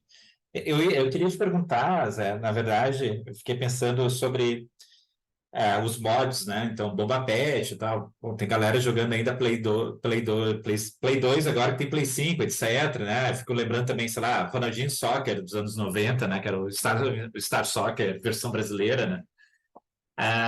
Mas eu jogo muito Football Manager, e Football Manager é um negócio que, enfim, no Brasil já é meio gambiarra, porque não tem como vender no Brasil por causa de direitos dos times de futebol, né? Os times de futebol não deixam comercializar no Brasil já há alguns anos. Então tem um cara que era meio que um cara, não sei o esquema que ele faz, que ele compra no exterior e revende para os brasileiros. E ele montou uma loja mesmo, Martin Shop, assim, é uma loja, parece até com PagSeguro, tudo lá e tal. Então todo ano eu vou lá, pago pro cara, o cara manda o jogo para mim, né? Eu dou a chave do Steam para ele baixar o jogo na minha conta e tal. Então, tipo, já é uma gambiarra para conseguir ter acesso. E isso é um dos jogos mais jogados aí, pelo menos essa comunidade e tal. Ah, não sei se você sabia dessa daí, né, do FM, assim, mas além disso, eu fico pensando que o FM, assim como o FIFA, eu acho que tem outros jogos, são jogos que são praticamente, eles são lançados de uma forma que eles não são jogáveis, digamos, que precisa de uma comunidade inteira para produzir conteúdo para esse negócio. Basicamente é um beta. A empresa lança o beta e vai ver toda a comunidade esperando em volta modar o jogo, XCOM e tal. Tem vários jogos que são assim, né? Tipo, os mods fazem do jogo, de fato, um jogo bom, né? O jogo, quando ele sai, é um jogo. Beleza, tá, é ok. Mas é a comunidade em volta que faz, né, o jogo de fato, principalmente o Football Manager, basicamente isso. Toda a parte gráfica é com a comunidade que vai ficar corrigindo também bancos de dados e tal, eles não vão fazer, né? Eles vão fazer o jogo e vocês se viram. Não, então, essa relação que se cria entre a indústria e as comunidades de fãs, de jogadores, etc., onde pegam esse produto que não é finalizado e produzem algo para si, né? Então, o Boba Pet faz muito isso, assim. No Futebol Manager tem os caras do Brasil que é o Man-Jump, que eles dizem assim, o Zona é feito de fã para fã, né? Então a ideia é de que é produzido para a própria comunidade. E os caras cobram pela atualização deles, assim como o Boba Pet também. Então, como é que é essa relação? O que você pensa dessas relações, assim? É, isso que eu estava tentando. Até desses anos que eu tenho trabalhado isso, eu não consegui muito chegar numa resposta por causa disso, né? Então, eu acho que eu tenho que começar no começo, mas bem rapidamente, eu queria estudar essa questão, por isso que eu falei muito de resistência no começo, né, agora há pouco, que eu estudar isso. A resistência do hacker contra o mercado e não sei o quê, é a pirataria que é para distribuir, é uma coisa quase que anárquica e utópica, né? E aí o que aconteceu é isso, eu percebi que a galera quer jogar o jogo, tem um discurso pró-empresa, pró-indústria, não, eu sou fã desse jogo, né? E eu só quero melhorar para só você jogar. E aí então quebrou um pouco toda a minha hipótese da tese e me levou a gambiarra, porque que é Sim, legal para vocês que legal. estão fazendo pesquisa, mestrado, doutorado, né? Quando vocês quebram a cara com uma preconcepção que vocês tinham e aí daí que sai o conceito que é interessante, né? Então tinha essa ideia muito fechada, não, vai ser a resistência contra a indústria, não sei o quê, e aí no final é disso. E aí é bem legal esses casos, né? Por causa disso. Então, não só no futebol, isso é muito comum, se for de banco de dados, o que me interessa muito foi isso. Quem joga futebol, o FIFA e também o Pro Evolution Soccer, como ele era anteriormente, antes de ser online, virar plataforma, né, virar Isso. aquela coisa o que virou agora, uma das grandes modificações que tinha era justamente essa, você atualizar os atributos dos jogadores. Não sei não sei se vai virar um papo muito de nerd aqui, mas é isso, porque como você está jogando, por exemplo, o seu Flamengo aqui contra o Barcelona, os jogadores são maravilhosos. Então, facilmente você faz um drible, o atributo é isso, né? O jogador, ele tem uma habilidade X ou Y, no caso 90, 99, né? Você vai ser mais fácil de fazer grandes jogadas mirabolantes e se você vai ter mais facilidade de controlar ele, o avatar, né? E no caso dos jogadores do time brasileiro, né? Eles são rebaixados na média nessa visão de que o futebol europeu ele é de alto nível e o do Isso. sul-americano ele é de baixo nível, né? Então imagina que no Futebol Manager eu jogava muito L-Foot, eu nem cheguei Ele nesse fute, nível. né? Eu joguei muito. Porque eu não tinha computador para rodar nada que tinha O gráfico. Brasfoot tem até hoje, né? O cara ainda tá fazendo. Assim. Exatamente, eu acho maravilhosos esses jogos também. E aí a questão é essa, né? Então, na visão desses jogadores que eu entrevistei, falei muito com eles, foi muito legal isso. O jogo vem incompleto da Konami, no caso que era o jogo era o Win Interessante. Eleven, como ele era anteriormente. Era exatamente o que você falou. Então a gente precisa colocar porque é isso, porque o Flamengo não está tão longe do Barcelona, na visão deles, né? Mesmo que tivesse, né? Como a gente vê nos campeonatos mundiais, que vai ser daqui a pouco, o Fluminense jogando contra o Manchester City, vai ser maravilhoso, o dinizismo contra o Guardiola. A ideia desses jogadores é que no videogame, primeiro você pega um jogador. Porque não é que é o time todo, né? De novo, vou ter que falar de futebol aqui especificamente, perdão, gente. Mas quem estiver acompanhando vai saber. O André, do Fluminense, é um jogador de nível próximo do europeu, que é o volante do Fluminense. Então, ele não deveria ser muito diferente do Rodri, que é o volante lá do City, né? O Rodri pode ter nível 90, mas o André deveria ter 80, pelo menos. Não poderia ser 65, que é a grande questão. Então, eles vão fazer isso. Eles vão melhorar os atributos para poder equilibrar o jogo, né? E na visão dele, porque eles acompanham o futebol de dentro, quem faz esse tipo de caracterização? Porque a Konami tem olheiros, é engraçado isso, que eles têm mesmo, né? Eu pensei que eles só faziam de orelhado, não, mas a galera vem, vai observar, e faz esses gráficos, e faz esses atributos de jogadores, desses bancos de jogadores, a partir de observações, eles se preocupam minimamente, né, em colocar. É. Mas sempre é assim, os jogadores eles conseguem. Pode falar. Não, eu ia falar, o Futebol Manager tem uma rede de olheiros imensa, né? E o banco Exato. de dados é considerado tão completo e tão real, eu acho, para mim, eu acho fantástico essa ideia, É, é. que vários times médios, pequenos, médios, eles não têm mais olheiros, mas eles têm um banco de dados do Futebol Manager. Então, eles caçam os jogadores, na realidade, no game, e contratam pelo Isso é muito game, bom. né? Isso é muito bom, isso é muito bom. Porque exatamente, porque ele faz. Porque, como vocês. Outra coisa, porque eu acabo sendo misturando os assuntos, porque na minha cabeça é tudo a mesma coisa, né? Tem tudo a ver. É uma certa continuidade, uma continuação. Então, vocês sabem, quem acompanha futebol, esporte, né? Ele foi cada vez mais matematizado, né? Então, o É. jogador, por que ele é bom, né? Porque ele dá tantos chutes a gol em tantos minutos de partida, né? Por que Expectativa o de gol jogador. agora, Essa me surpreendeu, eu não conhecia, né? eu vi essa semana, falei, caramba, como assim reduzido de gol? Exatamente. Então você matematiza tudo para poder jogar no algoritmo para poder dar o que você quer, né? Você cria dados da pessoa. E é possível mesmo fazer. Não estou dizendo que eles estão inventando do nada, não. Não estou criticando.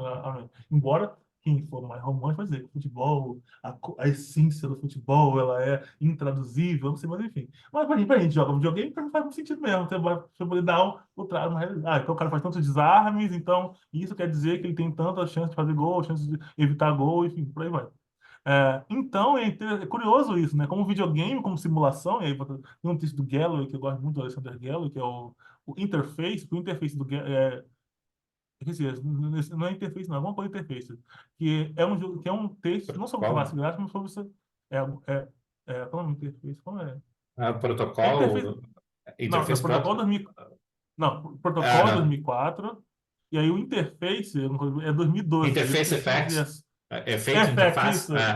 isso. Isso. Eu fiquei na É. dúvida se era interface effect ou se era interface system, alguma coisa. Mas, enfim, exatamente. Esse livro dele é um livro muito legal que ele vai falar disso, né? Uma forma muito filosófica, ele gosta muito dessa coisa de filosofia pós-naturalista, Deleuze, coisa toda. Ele vai seguir essa. Ele tem eu chamaria de uma trilogia, né? Não sei se ele chama trilogia, mas chama trilogia. Que é o Protocol, 2004, o Game, que é 2006, e o Interface Effects, de 2012. E ele vai dizer esse computador, basicamente, embora a gente tenha um uso dele, no nosso uso corrente, que é o uso corporativo, né, que Microsoft, IBM, depois que a gente usa, mas o poder computacional é uma simulação aberta, pode fazer qualquer coisa, se você quiser, na verdade, né? E o que a gente está vendo isso hoje em dia com as IA, que você pode manipular, configurar. Então, o que ele vai dizer, só que no livro não é sobre IA, é sobre o computador em geral, sobre o poder do cálculo da matemática de traduzir cenários. E aí ele vai chamar disso de efeito de interface, né? Que é isso, não é uma interface para você simular qualquer coisa que você quiser. E é uma ética, eu vou chamar de ética também. Isso, né? É um modo de pensar. E aí eu lembrei disso, né? Porque como esse exemplo, eu não conhecia esse exemplo do futebol menos, e eu achei fantástico, né? Porque exatamente dialoga bastante com essa ideia de a gente matematiza as coisas para entender o mundo, né? E depois, só que para jogar o videogame, para entretenimento. Só que depois vira e você usa para É. poder fazer. o jogo. E aí a galera essa galera e aí aquela questão que eu cheguei foi que esse processo, no caso do meu pessoal, do Bomba Pet do mod do Winning Eleven, eles se ressentem um pouco dessa coisa que eles vão ver como top-down, né? Como de cima para baixo, e que, não sei se e que tem olheira também, mas eles vão entender que falta uma coisa mais artesanal ali, de você nivelar meio que por baixo o jogador sul-americano. Então, eles vão fazer 1 a 1 cada time, porque no nosso caso aqui, a gente tá vendo o jogo, a gente consegue ver o jogo no Brasil, né? Então a gente sabe que o André do Fluminense, ele não é, deixa eu ver um volante, não é o Thiago Maia do meu Flamengo, por exemplo, que jogou na Europa, tem um nível para a Europa, mas ele, oficialmente, para quem acompanha futebol, é um volante pior do que o André. Embora, e isso aqui é interessante, não sei se vai chegar isso no André e no Thiago Maia. Isso é o Flamengo, gente, mas o Thiago Maia, desculpa, André Maia, não dá, você não tá dando, não. É, embora talvez a estatística dele, de não sei o que, desarme, seja melhor, não sei o que Ah, pior, então a galera tá fazendo, então eles querem chegar numa loja mais artesanal, eles querem retomar a intervenção hacker, né, na visão deles, né? Então vou corrigir, botar o André ali, e o Thiago Maia, mesmo que tenha nível 78, 98, 80, porque ele jogou na Europa, o André é melhor, então ele tem que botar tanto igual ou quanto, né? E às vezes esses jogadores que não estão tão conhecidos não têm o mesmo nível. Mas isso mudou agora com o jogo centralizado para a plataforma, né? Então se você mexer, não sei o quanto você pode mexer, no caso desse de do agora, do Nine. eFootball, É. do eFootball. Eu acho, tem uma discussão, existe uma discussão dentro do futebol, né, dos estudos de futebol e mesmo no jornalismo esportivo, um pouco sobre isso, sobre a representação, né, sobre essa ideia de que o futebol é parecido com a ideia de códigos do Damo está trabalhando, né, mas aí então a gente vai falar, bom, talvez existam futebols, é um termo que até o da Mata usa também, né, a gente pode falar em futebols, existem várias, o Sneak fala também nisso, né, várias maneiras de jogar, mas a gente tende a internalizar, enfim, por vários motivos que fogem do campo de futebol, tem a ver com colonialismo, poder, etc., que esses códigos jogados na Europa são melhores, né? Então todo mundo tem que imitar os europeus, e que se não é parecido com a Europa, é pior. Então toda discussão aqui no Brasil, principalmente com técnico estrangeiro, passa muito por aí, né? Como os portugueses são melhores que os brasileiros, etc. e tal, Sim. replicando um pouco. Deixa eu só... Tem mais questões, gente? A gente está chegando na hora, Zé, mas eu queria só te fazer uma outra pergunta, assim, que é outro tema que você falou, né, para além dessa coisa dos games, que é a questão mesmo da pirataria, né? Então, eu acho, enfim, acompanhando aí, principalmente o Twitter, volta e meia tem essas discussões meio. Cada período do ano tem uma discussão, né? E uma que constantemente volta é a da pirataria, né?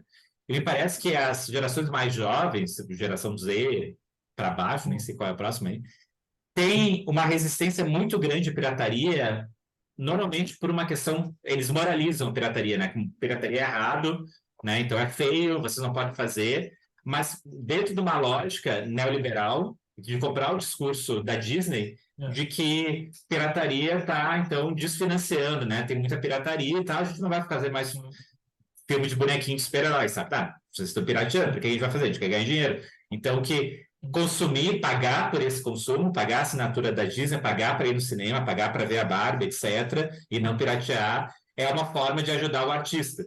Só que a gente sabe que não é o artista, né? A gente sabe que é essas megas corporações, assim. Então, o que você... na minha geração, sua, né? O Eduardo, assim, a gente está mais ou menos na mesma faixa etária aí. Era normal, né? O que a gente fazia, tipo, a gente pirateava, né? O que você está falando, o que é o pré-Spotify, o que é o Napster, né? O Audio Galaxy e tal, era isso, a gente vivia disso, né? Não tinha como o torrent, né? A gente não tinha muito como isso, não. A gente via isso como a possibilidade de consumir, ou então de ter acesso a coisas que não tinham financeiramente, a gente não tinha acesso pela idade, né? Mas enfim, coisas que talvez não chegassem, né? Então e isso também, tipo, pensando nisso, né, eu gosto muito de mangá, e mangá basicamente é um negócio que até tem uns no Brasil agora, né, nos últimos 20 anos, mas basicamente boa parte disso só é acessível através de pirataria, né, e de grupos de pirataria que fazem scans e fazem tradução, né, tem até a Giovana lá também, lá do Sul, tinha pesquisado esse grupo de scanlators, né? A galera que faz Uhum. a scans e tradução, assim, de mangá. Que é um negócio que, fora isso, a gente não tem acesso, né? Então, enfim, eu não sei se você tem essa percepção com teus alunos, ou o que você pensa, talvez essa mudança ética, você falou, né, a palavra ética, assim, uma mudança ética na postura em relação à pirataria, como é que a pirataria é pensada e como é que ela também acaba, talvez, dentro dessa lógica, assim como PlayStation 3, PlayStation 5 a corporação venceu, talvez na pirataria parece que também, assim, a gente meio que, beleza, perdemos, né? Então, isso é muito complexo, né? Mas eu até para gerar aqui um engajamento, quando você for postar o vídeo, algo o que ajudou talvez essa geração Z, etc., a ver isso, foi o caso da Taylor Swift, né? Que ela saiu do Spotify e ela teve que gravar, a gravadora tinha direitos, né? Então, a galera entendeu pirataria, assim como entendeu outras coisas, como Taylor Swift. Então, ou entendeu melhor. O problema do certo monopólio do direito Monopólio. autoral, da propriedade intelectual, na verdade, não está no autor, e quem é remunerado é a gravadora, né? Exato. Gerou todo um debate, e a galera, quando eu explico a minha aula, pirataria, videogame, Spotify, ninguém tem. Mas quando eu falo Taylor Swift, todo mundo tem. Realmente, professor, eu estou esperando a versão da Taylor até hoje, porque do tal álbum, que ela até teve que refazer e tal. Então, isso é curioso, porque não é um caso meio que excepcional. Mas quando vaza para o mainstream, eu acho interessante para entender, porque parece realmente que é uma outra lógica. Discursivamente, realmente, essa galera toda está falando de contra a pirataria, está falando melhor. Mas também, e aí é uma coisa que eu acho interessante, né? Em termos de gesto, né? De letramento, que é mais fácil, né? Então é isso, cara. Você clica no botão e você vai abrir o Netflix, vai estar o filme que você quer. Ou o programa vai estar diretamente o que você quer. Mesmo que você tenha que pagar algum anúncio, ou pagar uma taxa que consideram pouca, pequena, né? E aí a questão é, isso só vai chegar, talvez, como uma questão para pessoas que vão fazer um uso menos tópico daquele negócio, né? Porque no nosso caso aqui, no meu caso, não, no meu caso, né? Quem quer ver o filme, por exemplo, em alta resolução, que tem até o cara falou acabou de falar agora do filme, quer ver o filme na alta resolução de um jeito, e o filme na Netflix vai estar aquela qualidade lá, pixelada da TV, HD, TV, só tal. E aí, isso só vai aparecer e você vai perceber que, olha, então eu não sou o dono desse arquivo, né? Eu estou só alugando ele um tempo. E isso que é curioso, né? Quando essa ficha de vez em quando cai para essas gerações. Mas só para pegar esse exemplo, né? Meus alunos aqui, pelo menos, né, que são dessa época, todo mundo tem Spotify, todo mundo tem Netflix, todo mundo tem tudo isso, né? E o que me preocupa mais que é nessa história de criminalizar a pirataria, e como eu falei, desse todo gesto, né? Você perde a ideia da internet, aí pegando assim, o livro do Geller, do protocolo, que são software livre, que é o torrent de tecnologia P2P. Então, ninguém mais trabalha com P2P, ninguém entende o P2P, que é o peer-to-peer, né, que é uma coisa Não. importante que a gente usa. Né? Então, o P2P, meio que, embora seja ainda uma arquitetura importante, né, você só baixa alguma coisa assim, esses sistemas de buffer, por causa disso, mas você perde um pouco o P2P como esse lugar. Vai tudo sendo centralizado nesses servidores específicos do lugar. Nós fazendo servidores, né, dos Não. caras, né, que nem é nos Estados Unidos, né? Então, isso, de novo, é como esse discurso da pirataria, né, e a questão da pirataria, você perde essa dimensão da técnica, você encaixa. Tem uma menina que me ensinou esse termo, achei maravilhoso, né?